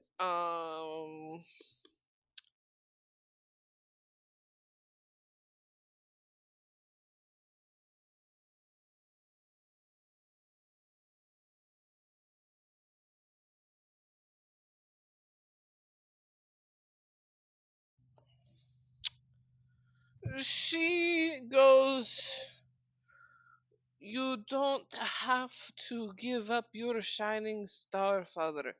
I will do this if you want me to. I know you don't want your eldest daughter getting married to them,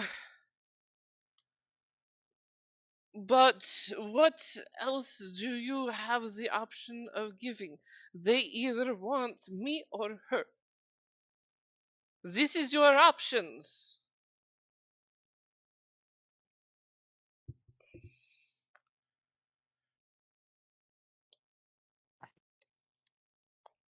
And he pats her hand and goes, "Mm, when we see the arrangements they have made, then I will put down final decision." And You know that awkward, like, a moment when, like, you're over at a friend's house and the mom is yelling at your friend, and you're just kind yeah. of like sitting there. Like that's kind of like how Zay is like right now. She's just like,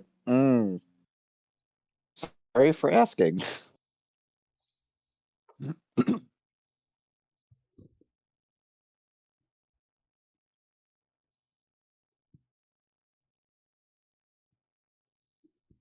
He looks to you and goes, "They dare sully our line. Look at this." He points to his daughter that had just been talking and go, "Beauty beyond perfection. Look at this fur. Look at this hair. Silky smooth. from perfection of breeding. Oh, hell yeah! And he goes, This and is what. look at my daughter. He goes, come, come. And gestures to his other daughter, who is more heavily on his side of genetics wise, very bright sunny colors in the fur,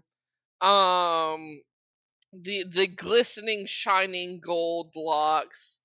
And he goes, takes after me and my mama, my shining star, my beautiful daughter.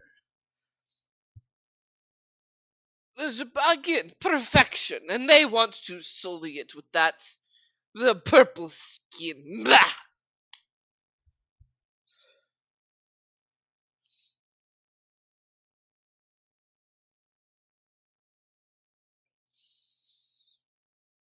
They are quite beautiful. They are possibly the most beautiful things that I have ever laid my eyes upon. They says with a smile.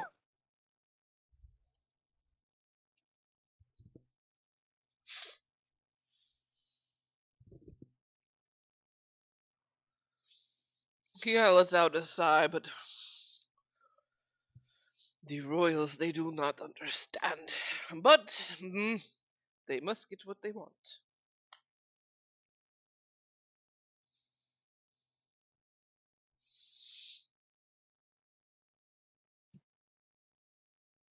And as you lean, it's about this point where you get up to the gardens, and you are met by Elowen, um, who stops what she's doing completely when she sees you guys walking up, and like darts to the gate, but then once she gets closer, she like slows down to a a slower, more professional gait um in her walk.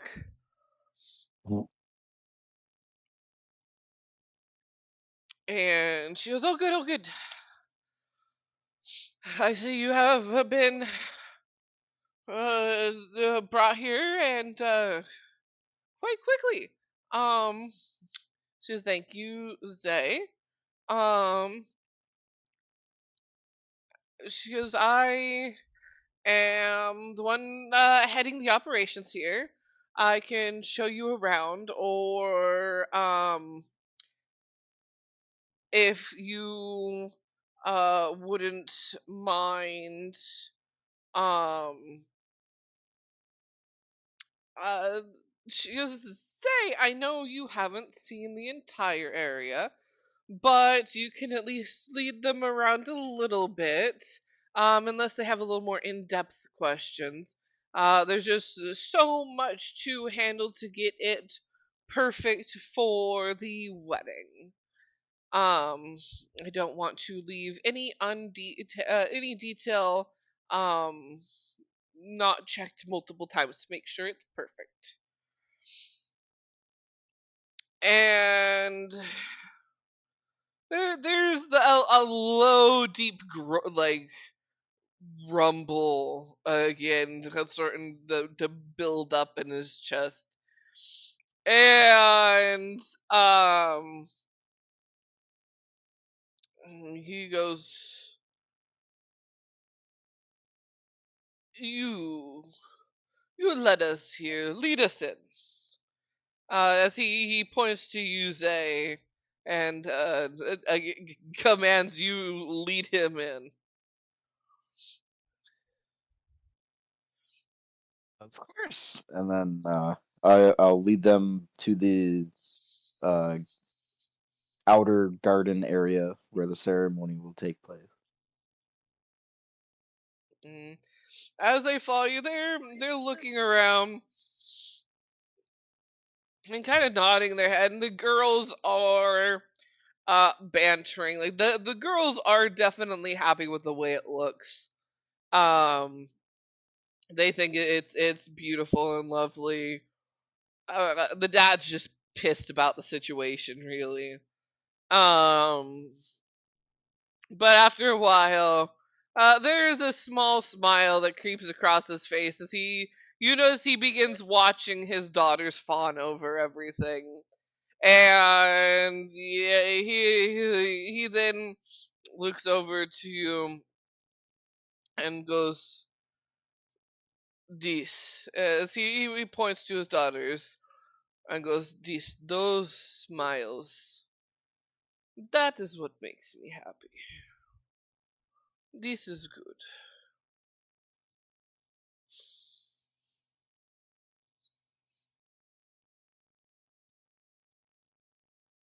Why why the rush though? Just curious. Not trying to pry. Just just happened so fast.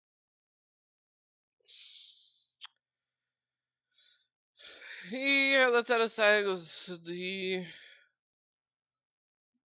nobles wish it, and I am heading out on business, and they do not wish to wait till after I am back.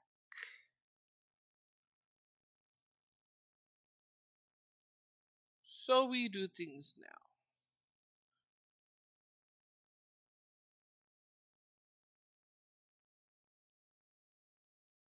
Is there anything that is there anything extra that you would need from me? He looks over and goes, I apologize. I don't even, didn't, catch your name. What is your name, and what what part in this do you take? Are you Oh, an apprentice to everything, and that is why you lead us? What do you do? uh, I am Zay, and I have been commissioned by the Varzans to perform alongside with my companion that you met earlier at the wedding. So, if you do have any requests, you can send them my way.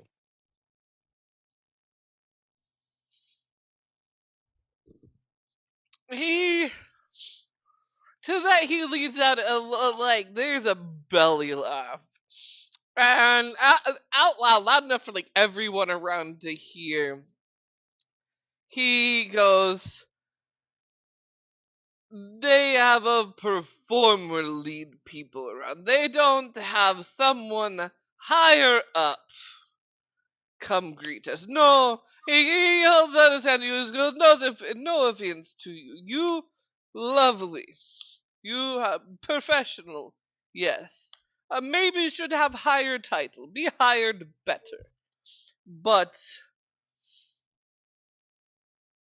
entertainer leading us around. What else are they going to pull? Oh, An entertainer that has saved you money with time. Because these they yes, my darling, sorry. Again, you have been delightful. You need to be given step up, higher chances. You led quickly, efficient, uh, very good with words, and hold yourself quite well. Mm, is you should be hired in a higher up position by a noble family. Well, if you hear anybody that's hiring from a noble family, let me know.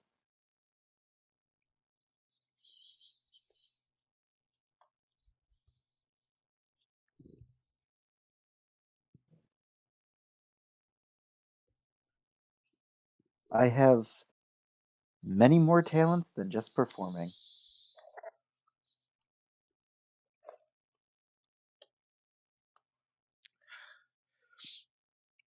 He looks at you and goes, how are you with waiting on others' daughters?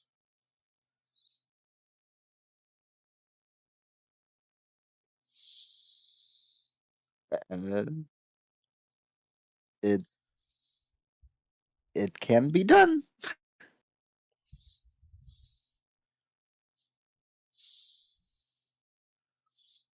He goes, I'll think There about it.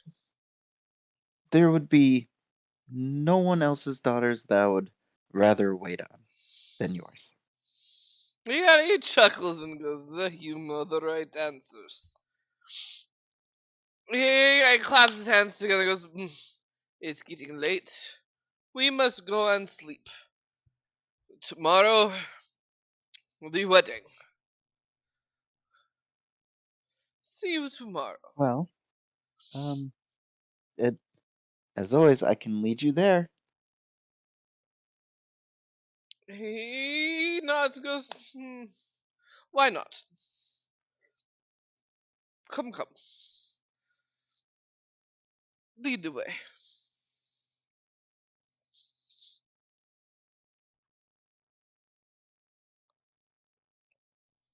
Aced it.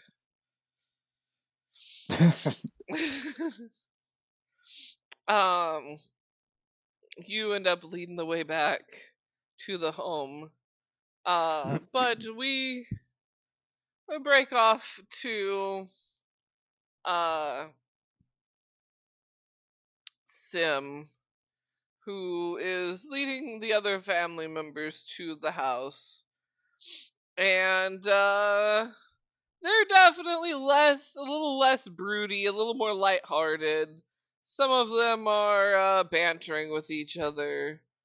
Um, you do hear mention of the fact that he keeps on going back and forth on which daughter, and it's basically weighing on everyone knows that his shining star is um his favorite child, but the youngest, still old enough to be wed, but out of the siblings, the youngest. And where his first child, uh, she uh will inherit everything and is not wed yet. And technically, she should be the one marrying first, but he doesn't necessarily want the Varzan family to have that strong of a connection to his family's work when he's gonna pass on, sort of thing. But again, he also doesn't want his favorite, his pride and joy, his uh, bright and shining star uh joined up with a um one of them has definitely called them horned freaks at some point, or and they have never once called them by their names, but descriptors on how they look. Um, and as a way of definitely as a way of like demeaning them. And that is just all the way to the house is banter back and forth on that. Does Sim try and pipe in at all?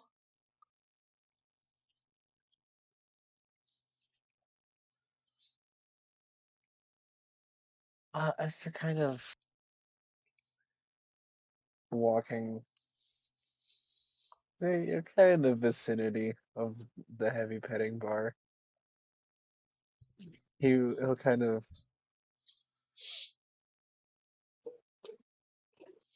pipe up with the suggestion. It's like, well, I imagine you've had quite the long ship ride. Are any of you looking to get a drink and have a good time this evening?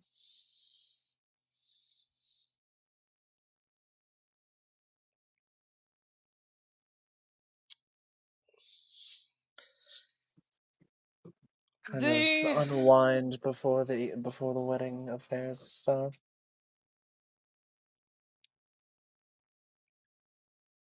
they look at you. One of them nudges another one. With a grin. Um, this one, a gentleman with white fur and as well as a grayish head of hair, mane wise. Um, and he kind of has a grin and goes, mm, we've got other plans that we're going to put some money on later, though. After the wedding, we have our fun for a little bit. Uh, do you like to gamble? Oh, well, that depends on what gambling you're going after. The one with the white fur actually pulls a deck out of a pocket and does one of those like widespread kind of shuffles from one hand to the other, and he goes with the cards. We mm, are versed in all all the games. We uh, personally, me they they're they like to think they're good, but watch them lose, and they kind of pipe up, and they're like, "Hey!" He chuckles and grins, and he goes, "We like the gambler sanctuary here. It is good. Many Well, many hands won, equal amounts lost." well, if I'm not too busy this evening, I may have to join you.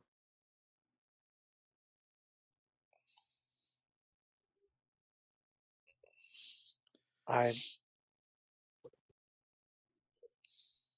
I'm quite drawn to a good game of cards every now and then. He pipes up. He goes, "Oh no, no, no, no! After the wedding, we go from wedding to gambling. Oh, from wedding to gambling. Duh. Ah, We sleep now, get good night's rest. Wedding, maybe duck out early. Who knows? Depends on how good the wine is actually right now. Uh, then gambling."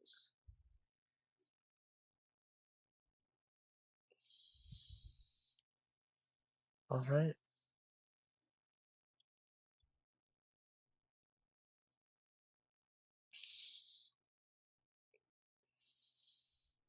I just kind of continue playing and listening to all of the banters until they get to the house. Yeah, they as they get to the house, they a couple of them actually pull out a few gold pieces and pass them over, and like a tip.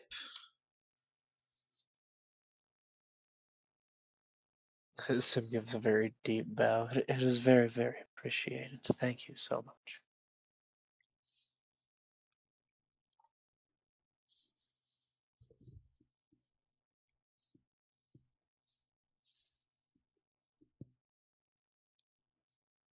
They as they go inside, one of them kind of stands back and goes, "We will see you tomorrow. You get a good night's rest too, and may Of course. the luck of Shatia be on you in your gambling tomorrow."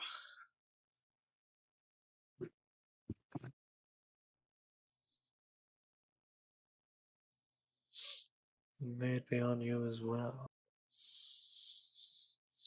And he kind of goes, "Good man." And it gives you a pat, like it is a hefty pat on the shoulder. Yeah, friendly, but man, is there strength behind it. And then he walks in and shuts the door. And where do you head to from there?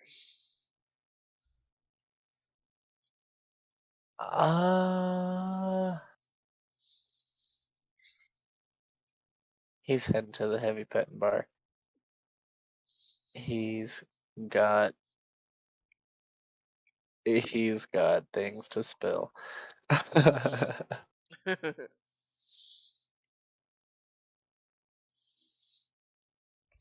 And then about when you make it to the heavy petting bars, when Zay would end up making it back um to drop off the rest of the family that had looked at the vineyard. And Zay, where would you go from there?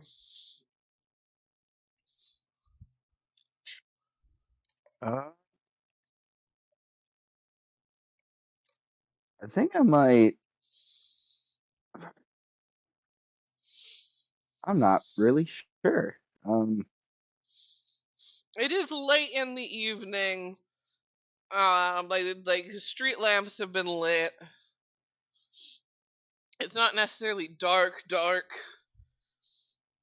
but it's getting there. It would be early enough to like start getting settled in for an early night.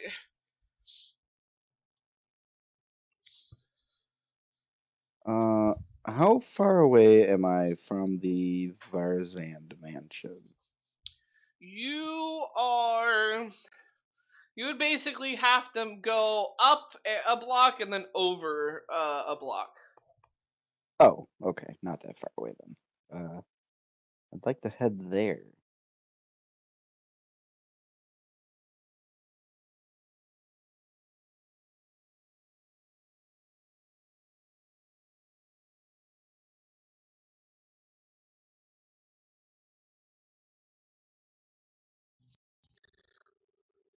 Okay. So we will try to get everybody timed up.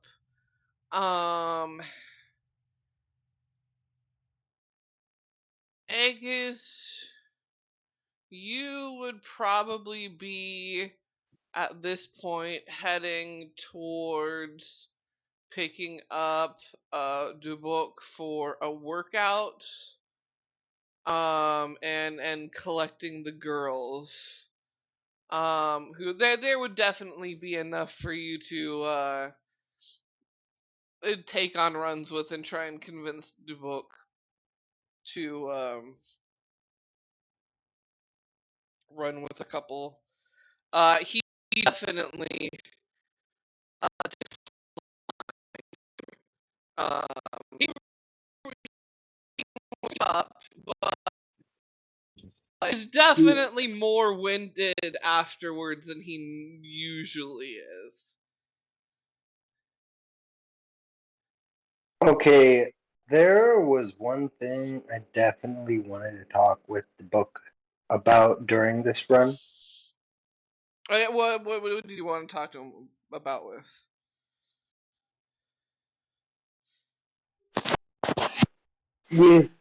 With new rulers coming, we need to start militia. And no one in village I trust more. What city? City I trust more. To help start than you.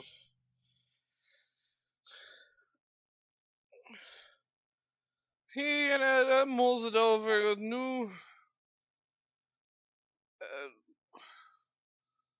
ruler family is still ruler family.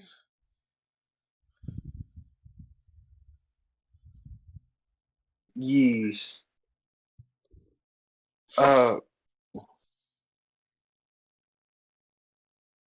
You see, His eyes furrow. He goes, the noble families joining.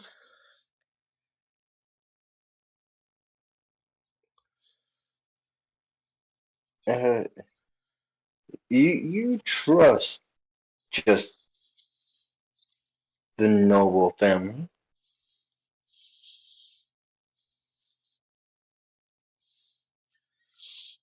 He laughs and goes, "Of course not.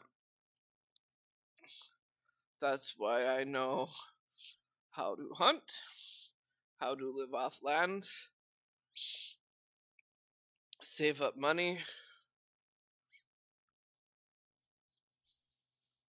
But alone is no good.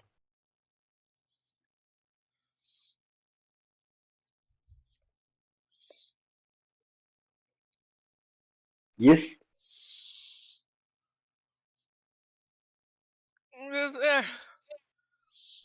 Sometimes alone is lonely, but sometimes alone is needed.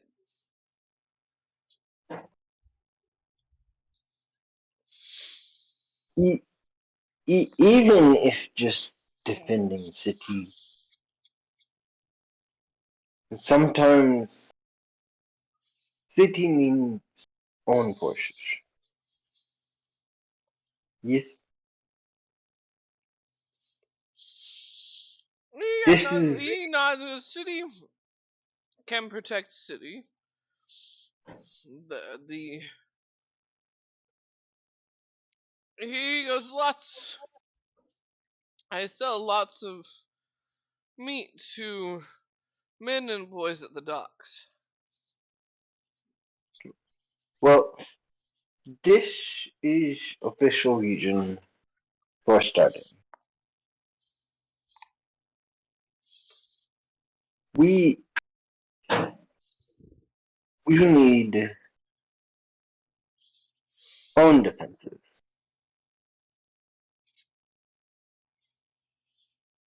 And I don't know about you, but do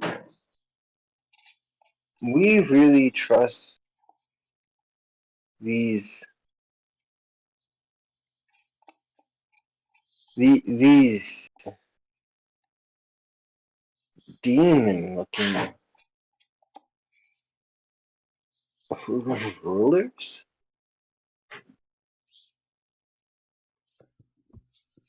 And brow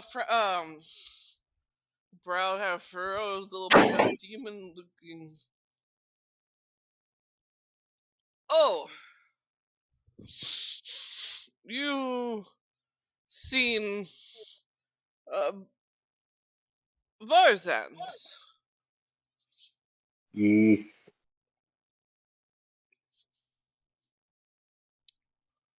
They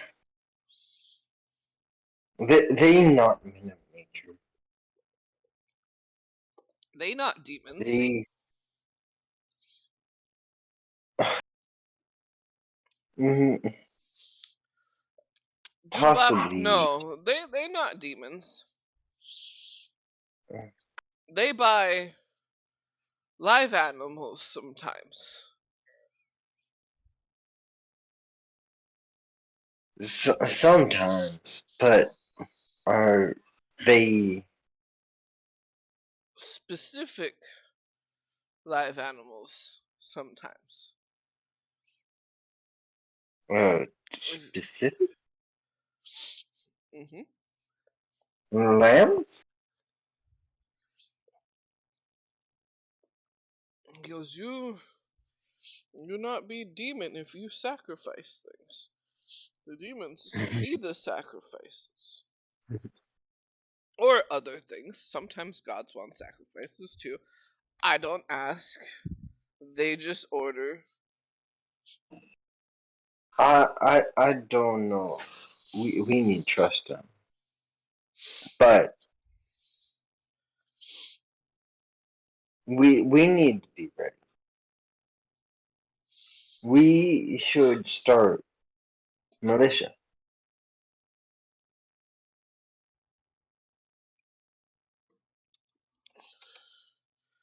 He nods and goes, sure, we can. We'll figure it out. Um, you know others? Maybe.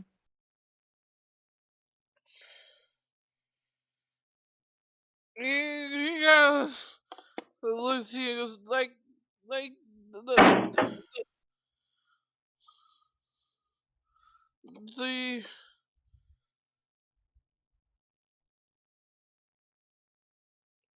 a lot of those at docks don't like the nobles. They like being uh their own men. You, They'll probably help cause.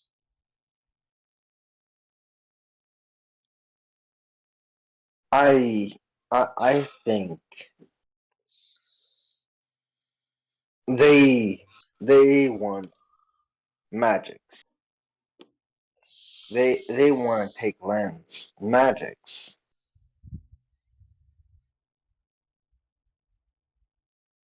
Lamb's magics.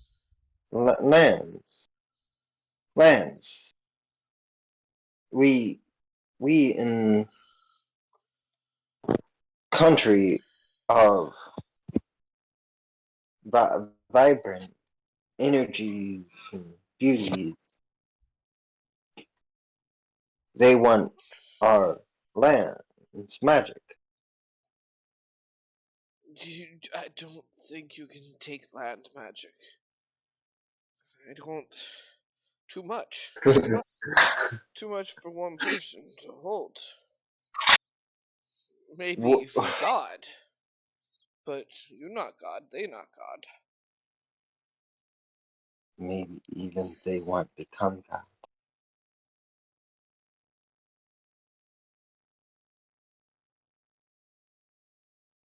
He goes, but then you have to work with God, like the Titans. You know those stories. Work with the gods, become Titan. And he kind of flexes. I know those stories. So then you don't piss off gods. Night night, Goober. You sleep well, okay? Uh, but Magic is greedy. Magic, not greedy. Magic, just magic. No. Nature not greedy. People greedy sometimes. Nature balance. You Yeah. not go nature enough. Do you need to go hunting? We go hunting. After a wedding, we plan hunting trip. Yes. We go hunting. Um. Something big.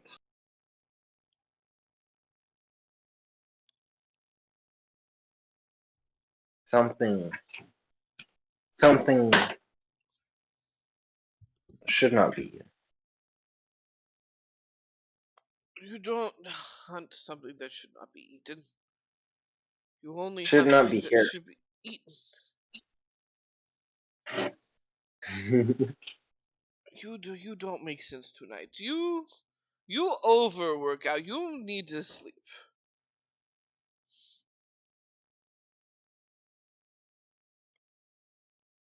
You work out too much and not think enough.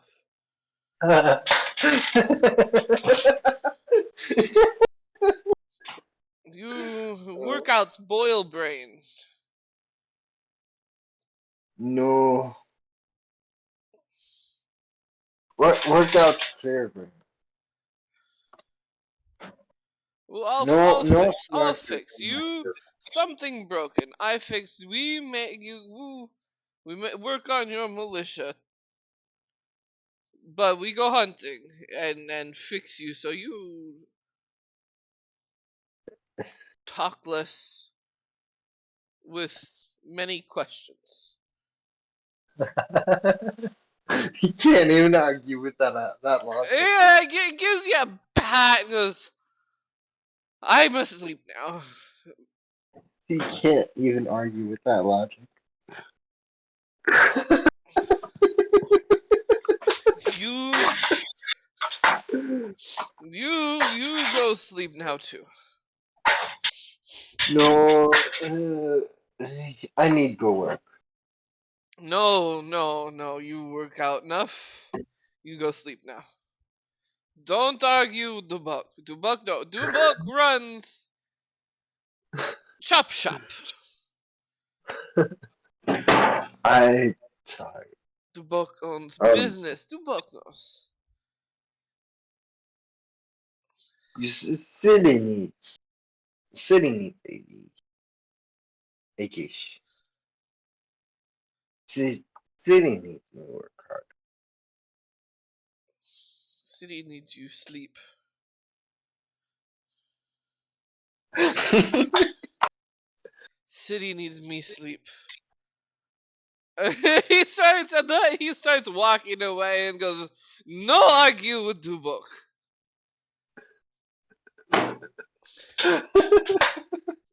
This is why Duboc is Aegis' like best friend. I swear.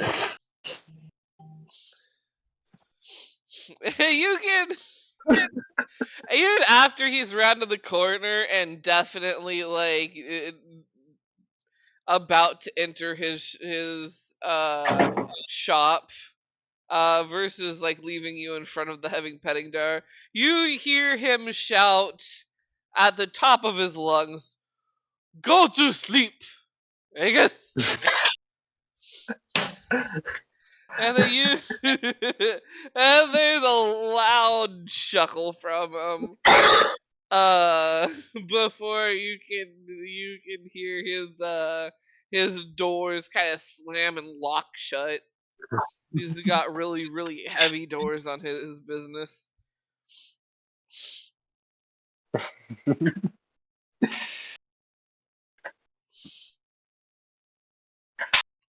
And so yeah, that's how Aegis is starting his work shift at the heavy pitting bar.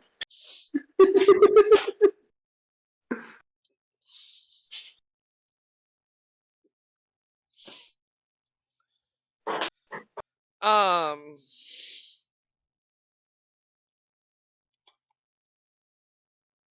So, Oh wait. When was this guard shift at the palace at the Finefoot? so that you've been told to come in the morning. Oh You yeah. were Okay. told to arrive early morning. Okay. Basically, everybody that's working the wedding needs to be there early morning. Um, you can work a short shift at Heavy Petting Bar if you wish. Or yeah, after your workout with head back to the home to get a night's rest before your early morning to be on guard duty all day, sort of thing. Your offer with the Heavy Petting Bar itself is basically just whatever nights you want to guard you can, but you don't have to, sort of thing. Um, He promised he was gonna guard tonight. So so he does guard for a bit. yeah, at least a little. Alrighty. So yeah, you do a shift, but until she sends you home for the night, sort of thing. Wishing you luck on your wedding shift. She probably knows about that somehow. And Sim, when you enter, uh, she and they go, so what you got for me? And I know that look on your face. You got something good to share with me. Spill it. Well, and he kind of like takes her to some more private area. So there's some interesting things going on. She goes, oh, we're going to the side. It must be really juicy then. Oh well, What's the details you got?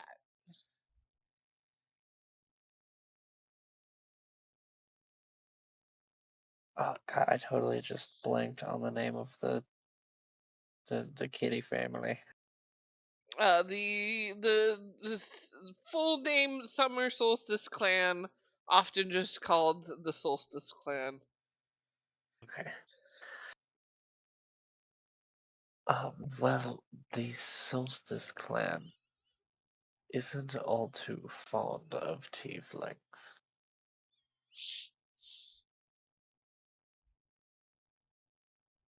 And as I escorted a few of them to their home, they wouldn't even say any of their names, they just kept describing them.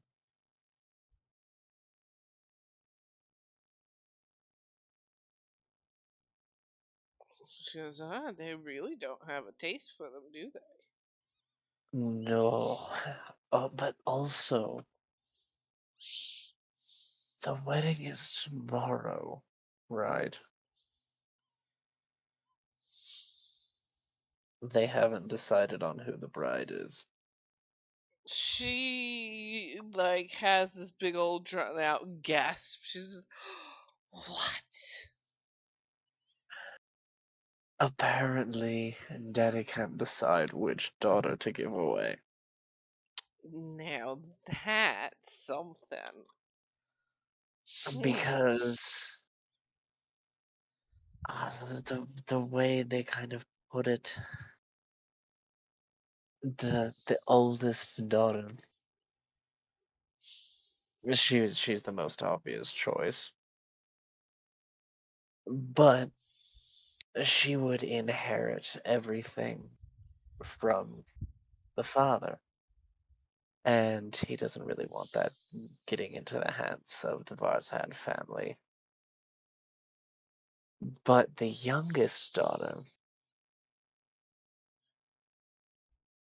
she is also of marrying age, but she's his favorite.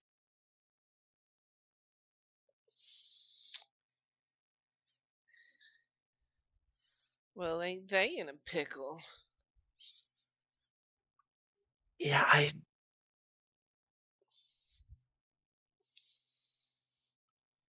it's interesting to see how it will turn out.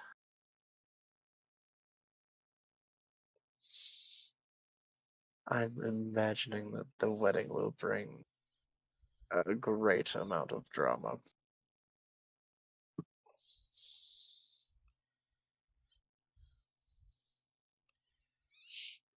She goes, it'll be something. She goes, well, you should get out of here so you can get a good night's sleep since how the performing and getting there early, setting up and everything. So don't want to Oh, yes, keep you. yes. This is great information, and again, anytime you got something, you gotta come tell spill the tea, and I'll give you a drink. You Well, know the drill, but and you'll have to spill from the other night when we got all those Tiefin boys in here and got them all drunk. she goes, oof. She goes, oh my heart.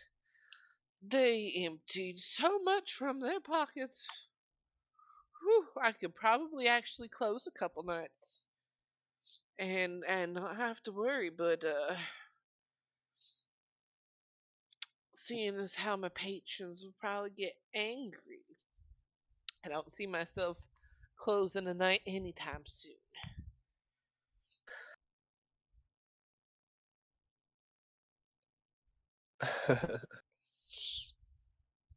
She goes, though one of them was getting kind of antsy. Something about a uh coming of age rights. I don't. Them boys. Probably just boys will be boys. These was nervous about something not going right, or something about something going wrong in the process. But I don't know. I don't know what process they talking about.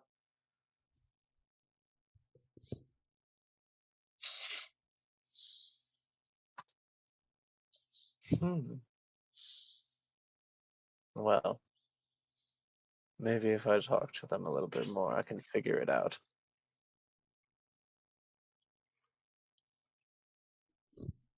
Get in with that family and you'll be rich.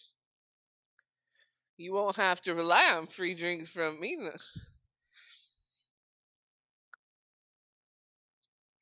Oh yeah, well, she maybe I gives can. you a smile. Yeah, maybe if I get in their ranks, I can pay for a drink for once. She goes, "Whew, the day that happens." And she just goes, "Now you pay with them secrets." And she goes, "Now again, I'm gonna lock up now, so you shoot." Sim heads back to the hideout. And Zay, you we're going over to the Varzan family's Yep. residence. Yes. Um, you just go right on up, knock on the door, sort of thing. Is there any pre-breathing that Zay does to work up Uh, the nerve? no, she pretty much knows what she needs.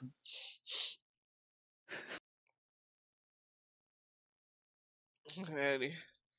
So, you knock on the door, and you are greeted by one of um the brothers you haven't talked to much. You've seen him in the group. Um he's got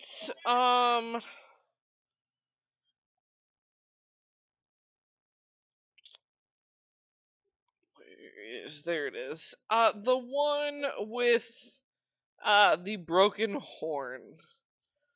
Um he's got one that's fine and one the tip itself's broken off.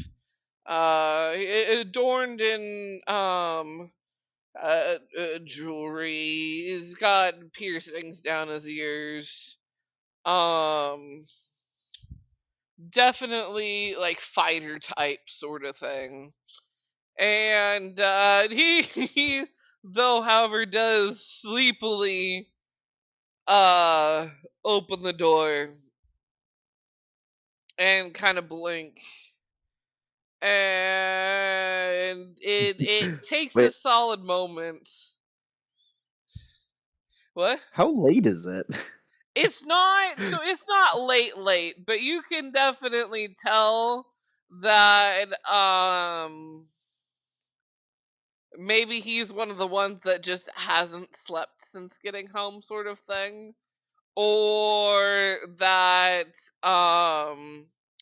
yeah, after the party at the previous night at the heavy petting bar, got home and just never stopped partying until midday, and then after only having like a couple hours, it's more so after all the partying, he was woken up because it's his shift to be awake in the house and to get Oh, shit got it. done, and so it's that look of have only gotten a couple hours of sleep and it's my turn to do work dishevelment. Gotcha. But like he That's blinks okay. and stares at you for a moment and said you can see how the gears are turning and he snaps and goes, ah yes. Zay? That's right. I was hoping to speak with your father, if he's available. Um he might be. He looks at a clock and goes, cutting it close. Shouldn't be shouldn't have started yet. Uh, you know where the waiting room is. You guys swings the door open and darts off, and you can hear the heavy thudding of his footsteps upstairs. Zay's just And thinking. Zay's just thinking to herself, "They're nobles, and they don't even have someone to answer the door."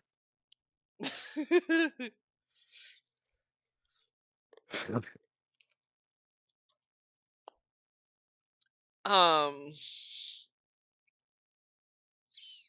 there's muffled talking through that you can hear up from upstairs, and then two sets of thuds coming down the stairs. And Lord Varzand walks over and goes, well, what can I do you for this evening, say? Um, you mentioned something about work, if I was interested. He goes, yes, I did indeed. There are a few things that go along with the line of work that I hire for.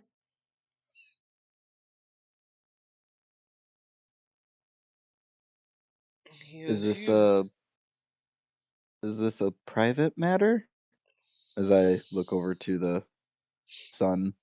He waves at him. He goes, oh no, it's nothing he hasn't heard before.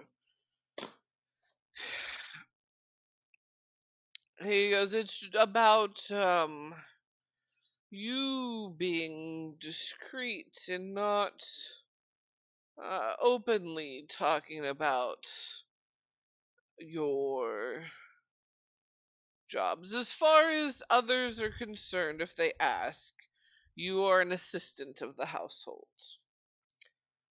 As far as I'm concerned, do you have access to the Thieves Guild?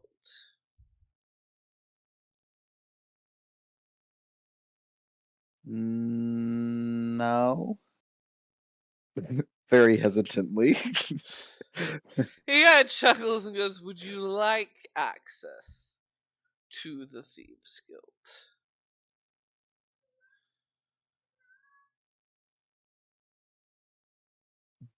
I I wouldn't say no.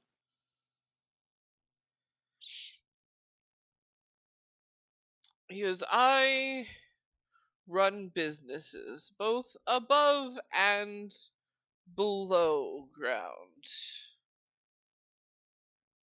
You would need to familiarize yourself with both sides of things.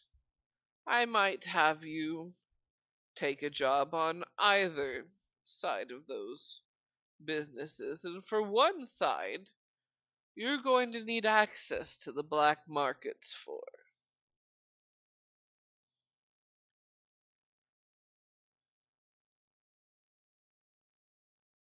Well, this certainly is eye-opening. I'm listening. Because I deal in transporting a lot of goods from different continents. Some legal transports, some illegal, but thus, occasionally I need runners or people to protect the shipments or make sure that they get there and the right prices are paid for them, or even make negotiations in my stead if I'm out making negotiations of other areas. You'd be given a few test jobs, so to speak. However well you handle yourself will depend on how deep the rabbit hole you go. The deeper you go, the more coin ends up in your pockets.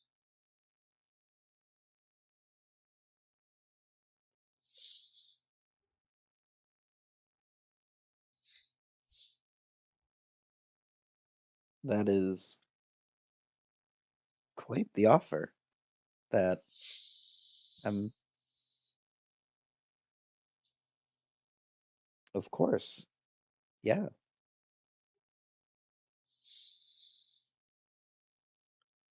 Also, have you know that the Solstice clan came into town and the leader, the father, hasn't decided who he's offering up yet. he laughs. He's like, "Ah, I figured. That's why I gave him a choice. Originally, he wasn't going to get one, but I figured why not give him the turmoil of having to choose."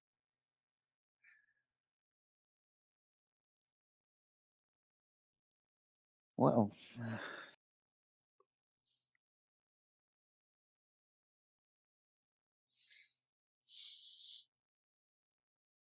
quite underhanded. Because it's the price one must pay if they want to keep what they have under their own control.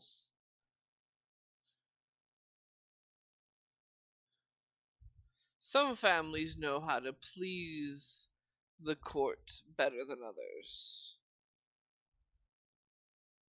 It would be best for you to also maybe familiarize yourself with that a bit.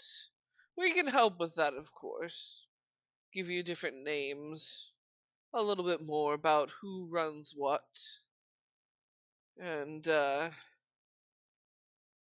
how deep everyone's pockets go when it comes to getting what they want done and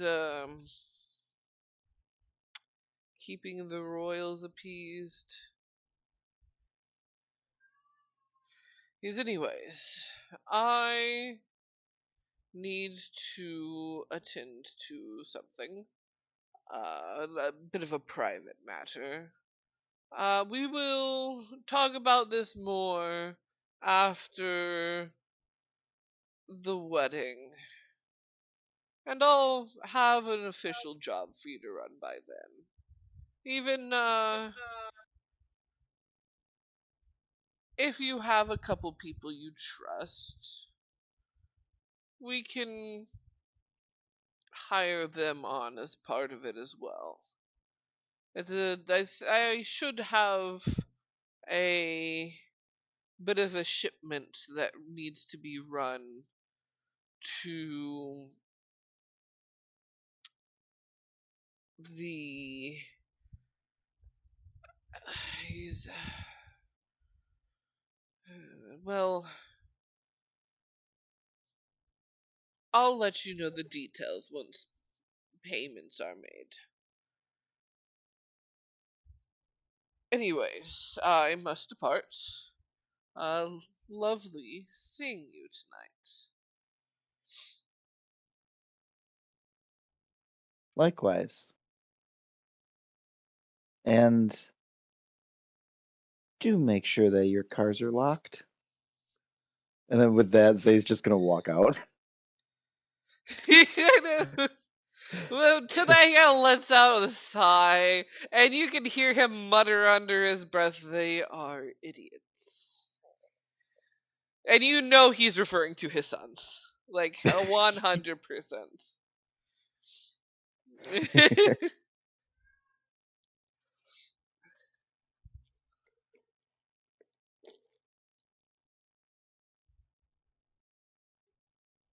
And with that, we will say the night comes to a close. Everyone gets a good rest before morning arrives and the sun rises and the cacophony of wedding day uh, begins. Last minute throwing things together is happening. Um, those who are working and setting up are busy scrambling for the last few moments they have before actual guests begin to arrive. Um, Zay, Those Sim, and Aegis, you all would be heading over to the vineyard and getting changed and setting up and whatnot. does Sim have a different instrument that Zay could play, or is it just your lute that you get? Yeah, he's probably got some other instrument. On my character sheet, it says I'm proficient in a hand drum, so I've probably got something like that. Yeah, I would have collected a couple different instruments here or there.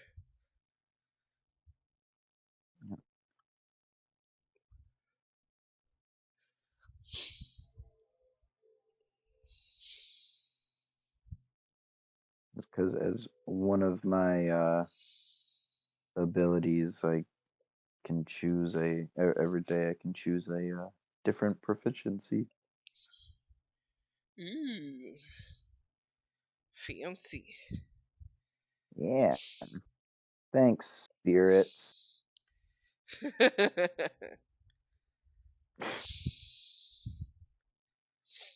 Ah, what the? Oh, Jesus. My Didn't even know phone what just you'd be started making proficient. shitloads of noise out of nowhere. Ah. Oh no.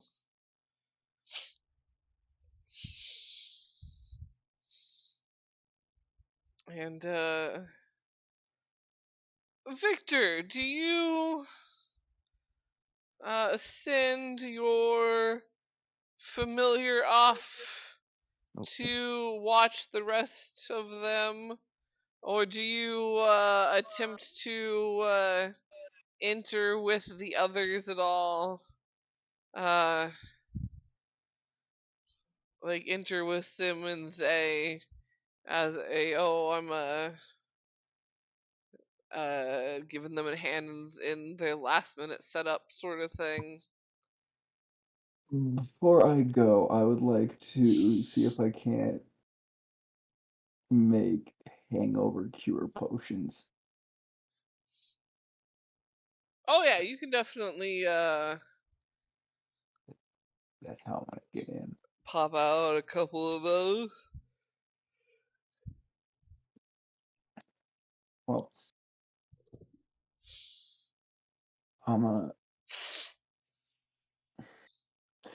Where, which area are we trying to go in exactly? I dozed off for a second there. So it is wedding day. The Indeed. other three have like definitive jobs with the wedding itself, but with the hecticness of everything and last minute setting up, Zay and Sim could definitely easily get you in.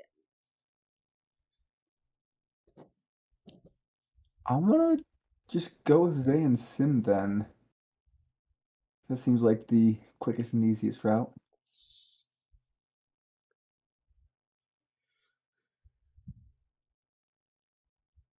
And Aegis, you are actually posted um just off to the side slightly of the entrance gate. There is one of the fine foot um family members all dressed up in the right colors, who was the official like greeter that points out what directions to head for the event. But you and another quite brawny dude, you would have seen him around and about and works at the dock sort of thing.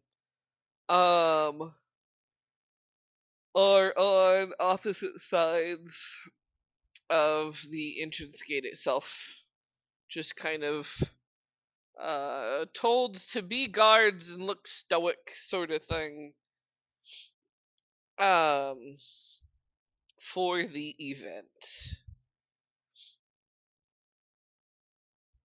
And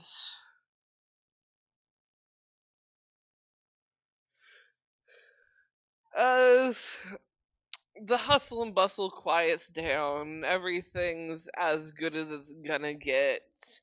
The two families begin to arrive, as well as some extended families that have come in.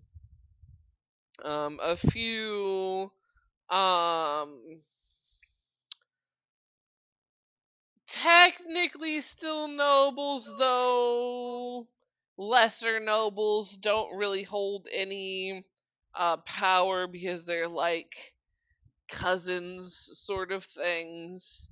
Um, but like from other noble families, but friends of these families. Some of them have also like come in for the day um to watch the spectacle. Everyone is dressed to the nines. There is the fanciest of foods, more than you could imagine. Definitely more than needed to be, but let's be real, when nobles are paying for something and going over the top, they're going to overindulge in every aspect. Um, and the consensus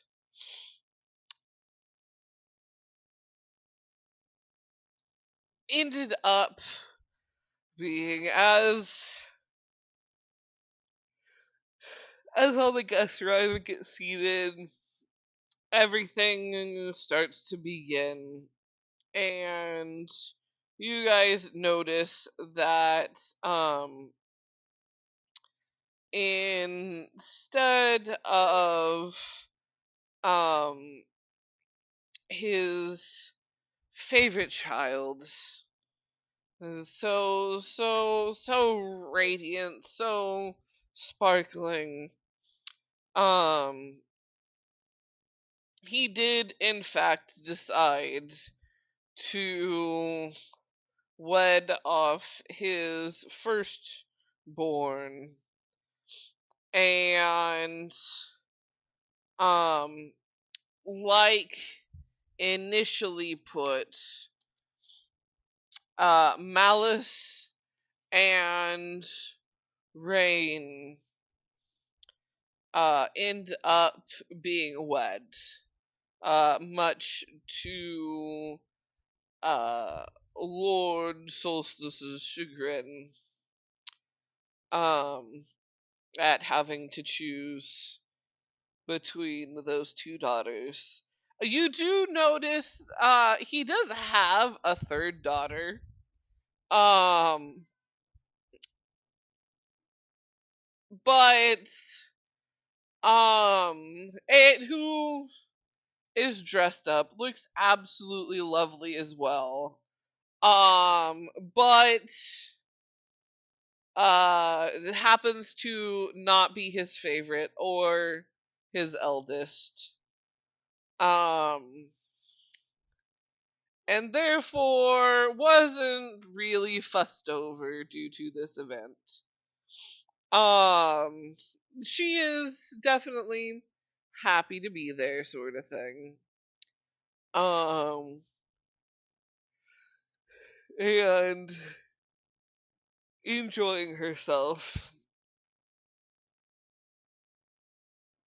And the despite the tension, the wedding does in fact go on without a hitch.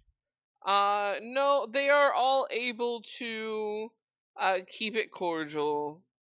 Um there is an official cleric from the capital that does all the wedding vows, has them sign the papers, and you get the marriage is what brings us together today. Entire spiel. Um,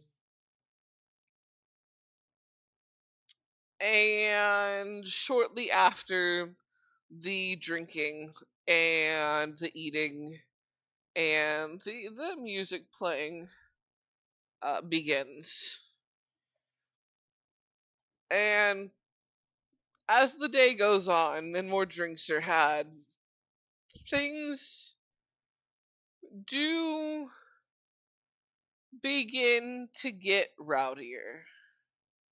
Uh, the boys of the two families, though in the Solstice clan's case, the boys happen to be cousins that have been taken on by Lord Solstice since he didn't have any sons himself.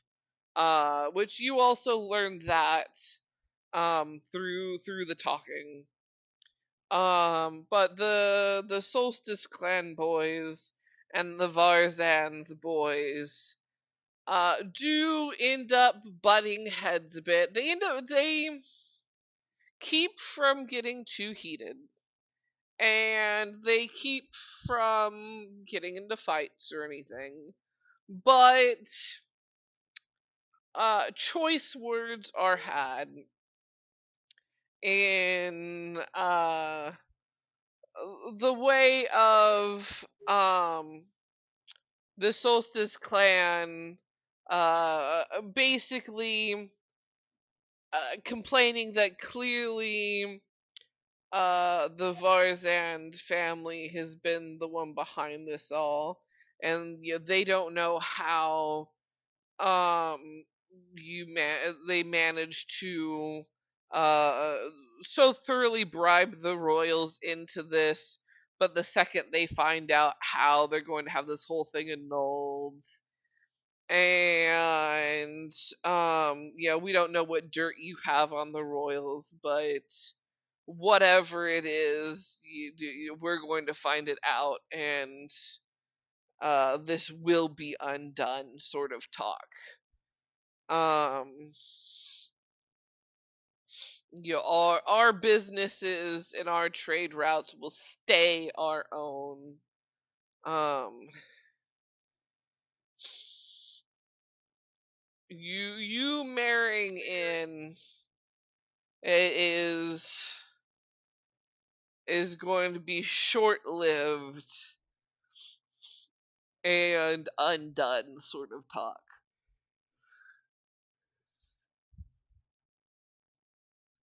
um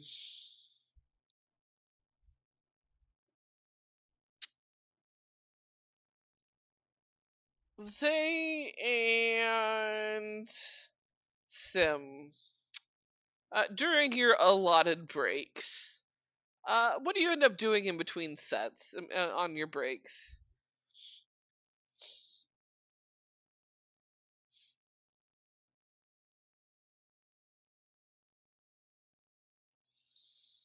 Uh,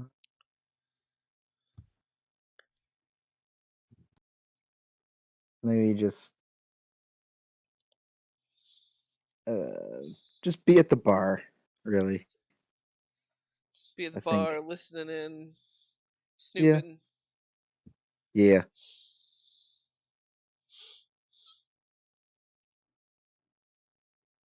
Yes, I'll probably be doing about the same thing. You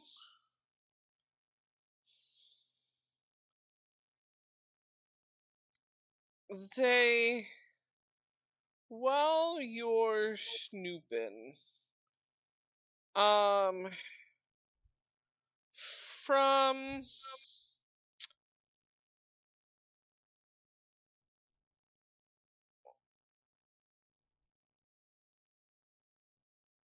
from Malice himself, he walks over and it seems like it's just a normal handshake to anybody that's watching. Um the kind of handshake pulls into a hug sort of thing, and out loud he's thanking you for performing. But when he pulls you in close, he tells you that um that's the address and your ticket into the Thieves Guild after the wedding. Don't lose it. And they kind of pulls away with the chuckle and the ruse, like this, was just merely thanking you for performing and that the performance is great, and we're so lucky to have found you guys. Um, and he wanders over to Sim and gives the same kind of handshake, pull into a hug and pat sort of thing. Before continuing off, um, to talk with other family members and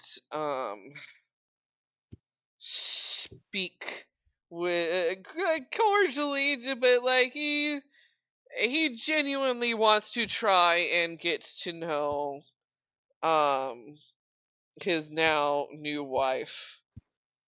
Um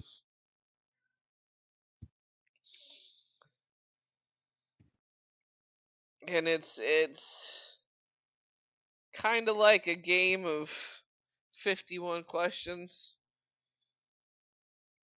but he's trying to be polite about it and ask, what would you like to drink? What's your favorite drink? Things that have to do with the event. So he can, like, it doesn't seem too off the wall.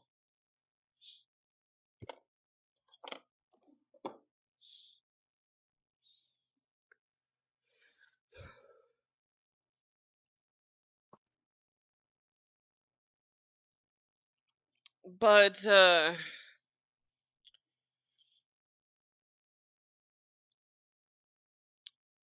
you guys are also, as the night comes to a close, people start to leave. All the workers are allowed to um have at any of the leftovers, and there are quite a few. Uh, what is I'm kind of want to know what Aegis does when offered a crap ton of fancy food.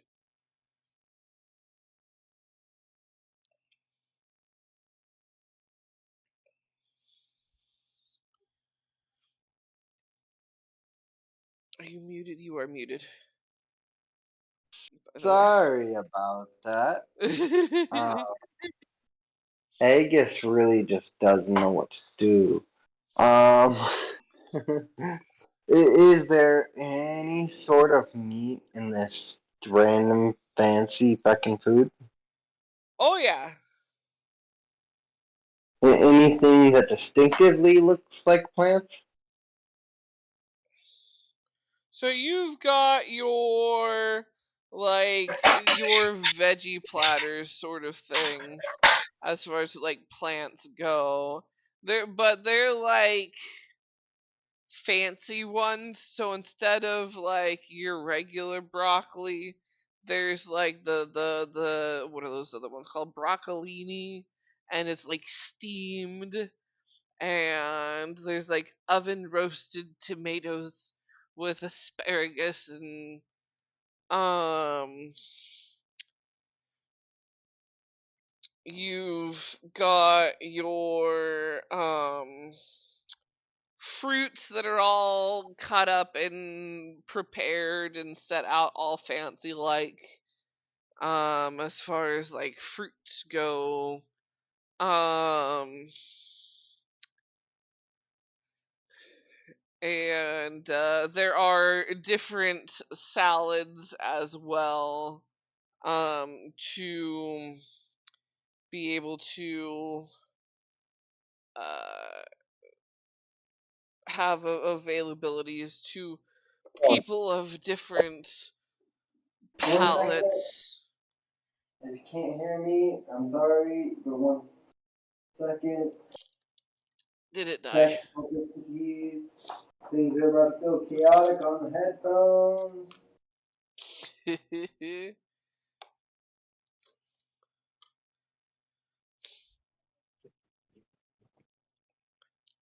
Hello? Yeah, we can still hear you.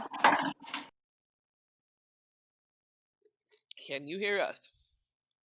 Okay, yeah. Yeah, I can hear you now. Okay. Okay, so fancy shit. Fancy Yes? shit. Lots of fancy shit. So, his main thing is he doesn't really know or understand anything about fancy mannerisms, and at the end of the day he just sort of realizes food is food is food, and he just says fuck it on all these confusing utensils, drops them, and starts using his hands. Beautiful. 10 out of 10. I had a feeling that that's how Aegis might go, but now it is confirmed. So Zay, and Sim and Victor, you at the end of the day end up seeing Aegis when food is offered, just tuck in with his fists.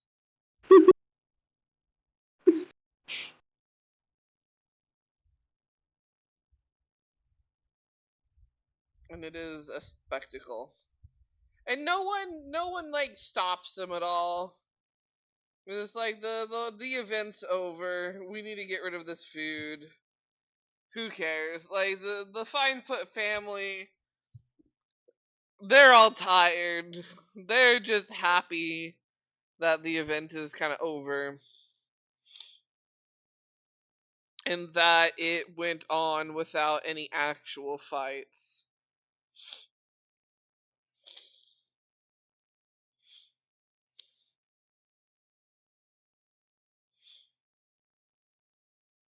And Zay's gonna nudge Sim, like, so, when do you ask for the, second part?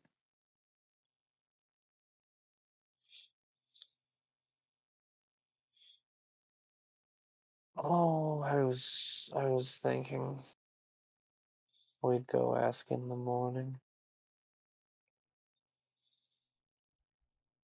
and kind of let them get their partying out of their system before we go asking them for money.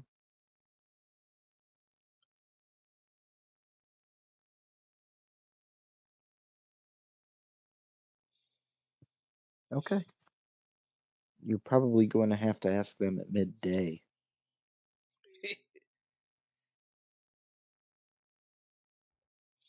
Most likely.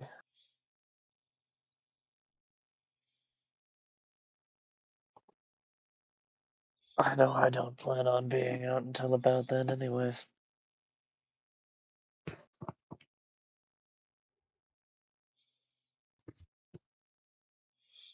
Sim's kind of stumbling around.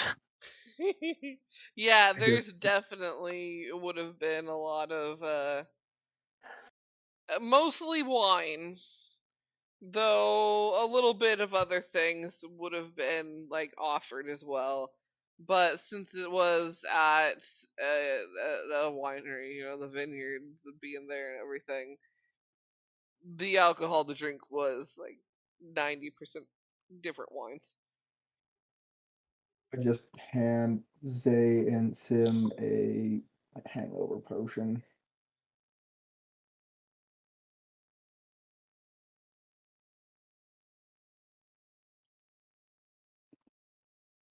This will help. Victor? Yes. Thank you.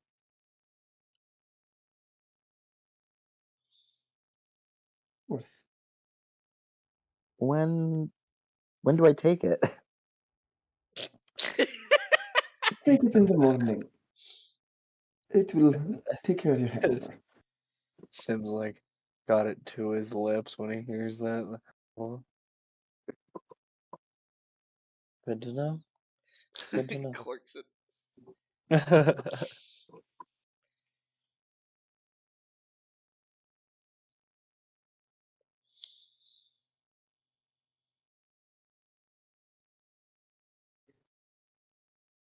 You know, you all would pretty much know there is going to be after partying. Though separately, you know, the Solstice clan are heavy into the gambling scene. And you definitely would have heard the Varzan boys talking about going back to the heavy petting bar. Um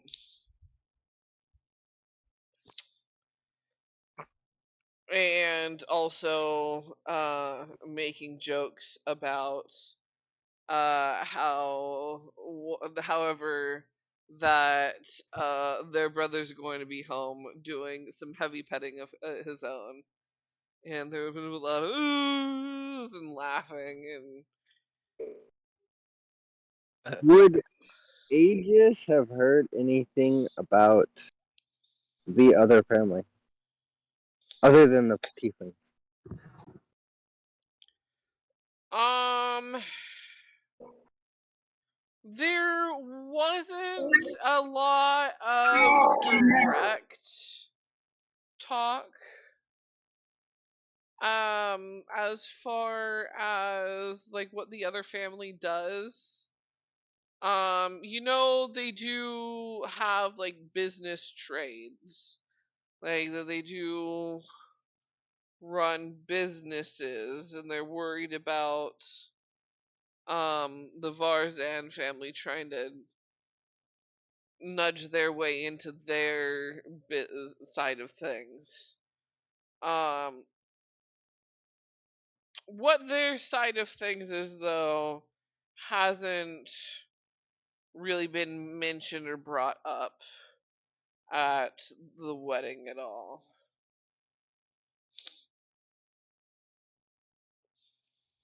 Okay, so Aegis probably just still holds disdain towards both of the families. I would imagine so. Okay.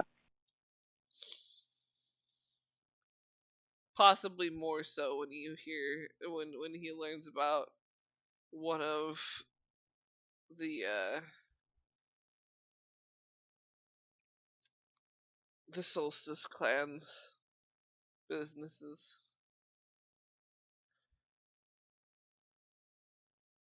One having to do with using magic for profit?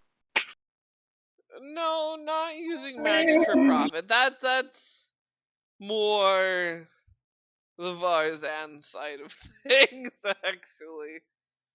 Um, but it's still something that probably would make Aegis not happy.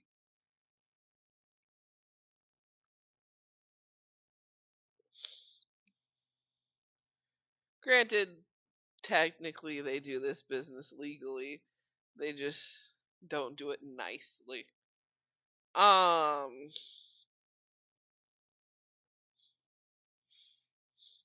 but without further ado, what areas do you guys want to go into? Do you guys end up calling it a night and going out to do your businesses elsewhere? Um, do you guys head to one of the areas that the families are partying in to try and learn more about them? Um, what the crap was that? Something clunked.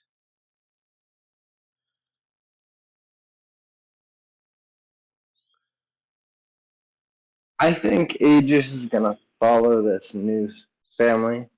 He already knows he more or less hates the tieflings here, but he needs a little new dirt on this new family. Um, and in fact, he's gonna go ahead and ritual cast while feeding his bird uh his animal speech to to talk his bird into spying on this new family.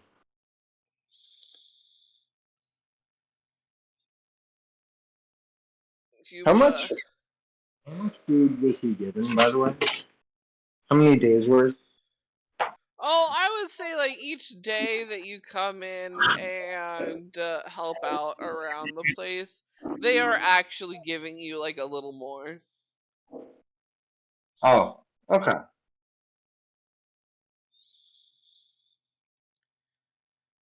So it's just a consistent thing. Like he is doing the amount of work to pay for his burb, and they're giving him a little bit of food to go about Yeah, with his if burb. he ever did want to um buy more or extra, so to speak, like he definitely could. Lulu, what the fuck are you doing up there? You're too wobbly and dumb.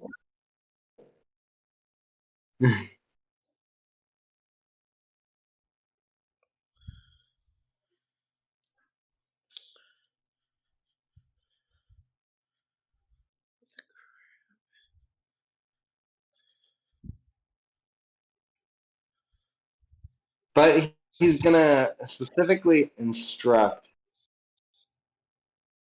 because I don't personally feel like these guys are gonna hurt a bird.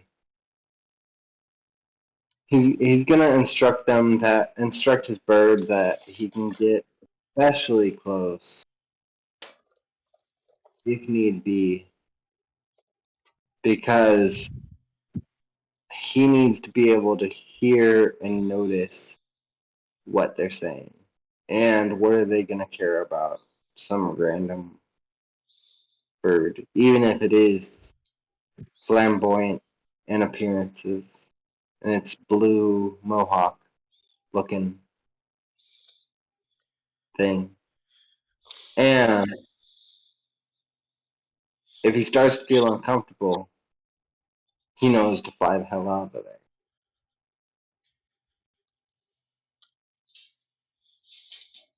He's definitely definitely concerned at first. Um but does give um in hopes of special treats.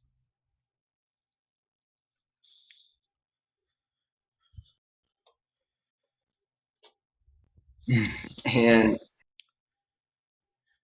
after he starts going on to his thing to spy on them, gonna cast his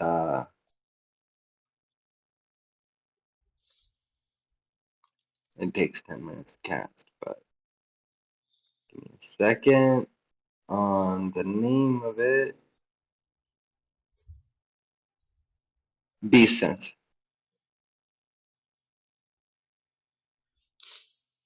Yeah.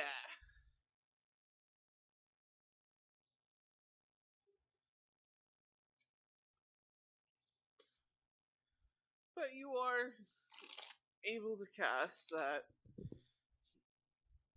And he he goes in and or do you go in with him and then have him fly off and kind of perch somewhere? So, uh, after he starts spying in, there's not really a point of him of Aegis being nearby after that because he's gonna be blinded and deaf. So he kind of just needs to watch from the bird's perspective. Right, so gonna kind of hunker down somewhere and watch through the bird. Yeah.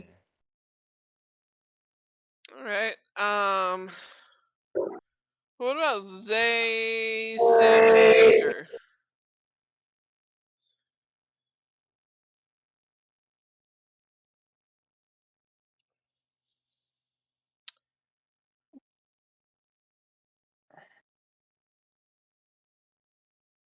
Which area will you three be heading off to?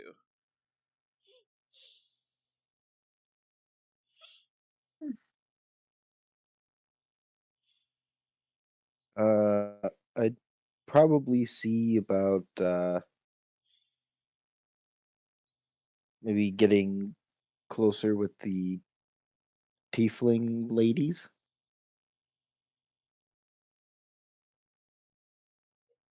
All right, so you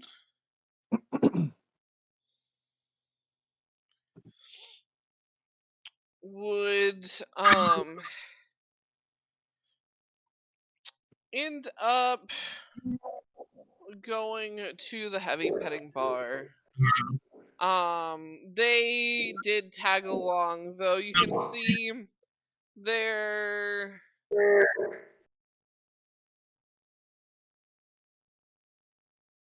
they're more so um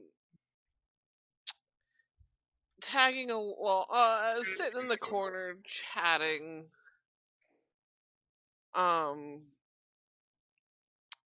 drinking a bit, but definitely not as um rowdy as their brothers, in terms of getting drunk and partying. Like they are sipping their drinks, enjoying the area, and chatting.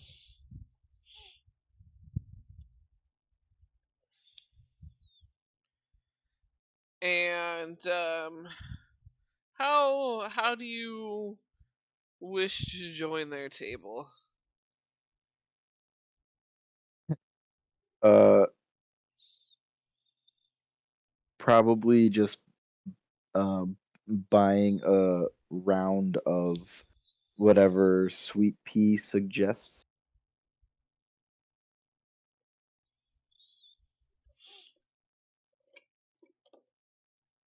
and then heading over to their table. Nice. So yeah, you the sweet pea hooks you up.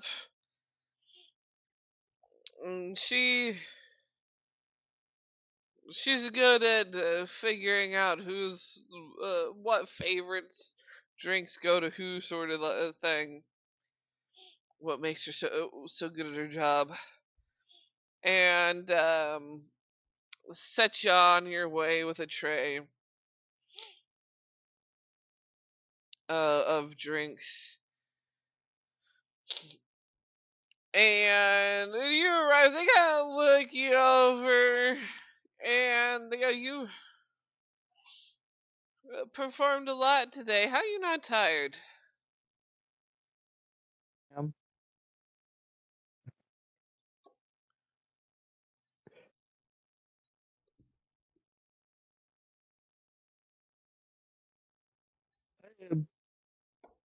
very tired, but Just keep the eyes open.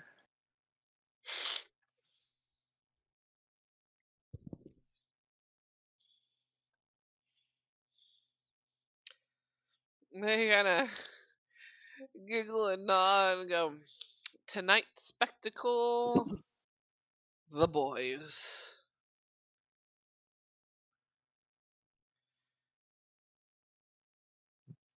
So, I have to ask, when's it your turn?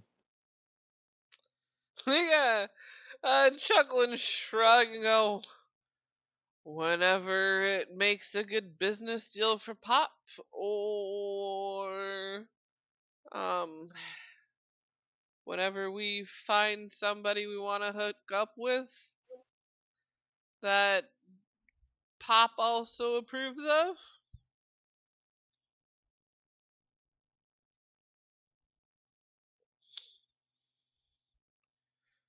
They kind of look at you for a moment and go, we happen to be lucky to be in a family that has a lot of boys.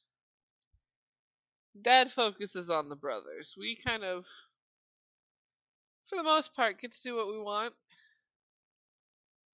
And because he's in the position he is in, it isn't just anybody that can ask for our hands and get it.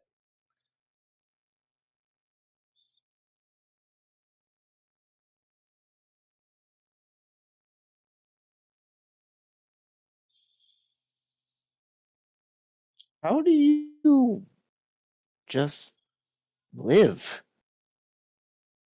Ever just get out? Well, look at you confused, like what do you mean just live? We do. Get out. Have fun. Do things. Whatever.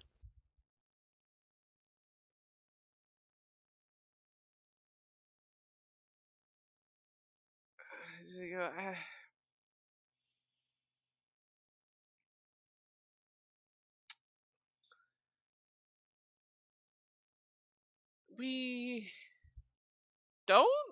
We do. I. We make our own fun. Fun is kind of tricky. We can't just run around anywhere all the time.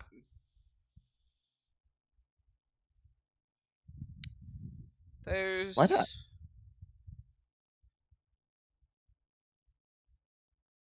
Well, you have to make sure you speak right, you're talking to the right people, you're not in the wrong areas. You Is it because people know who you are? pretty much. It's most places in the world that we go. They see the way we look, and they know we're from a noble family. Even if we were to put on, say, your clothes, like your everyday clothes, they would see the color of our hair, our skin, our horns, and go, yep, that matches a description of someone higher up. We've got to treat them different.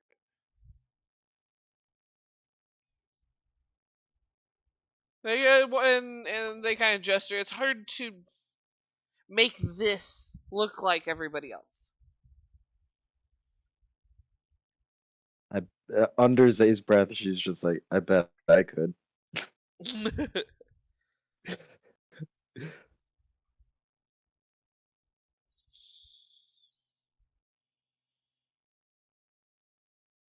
I bet I can make you look normal.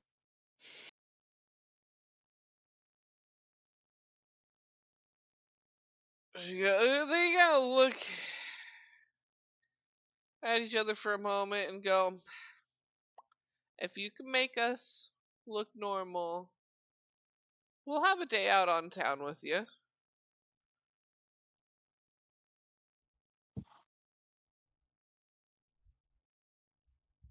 Have All right, deal. a normal shopping spree, whatever a normal shopping spree is.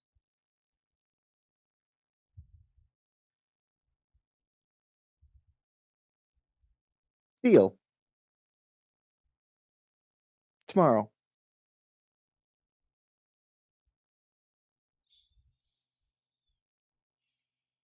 They not sure. Sounds good. And Pop won't mind since he already likes you.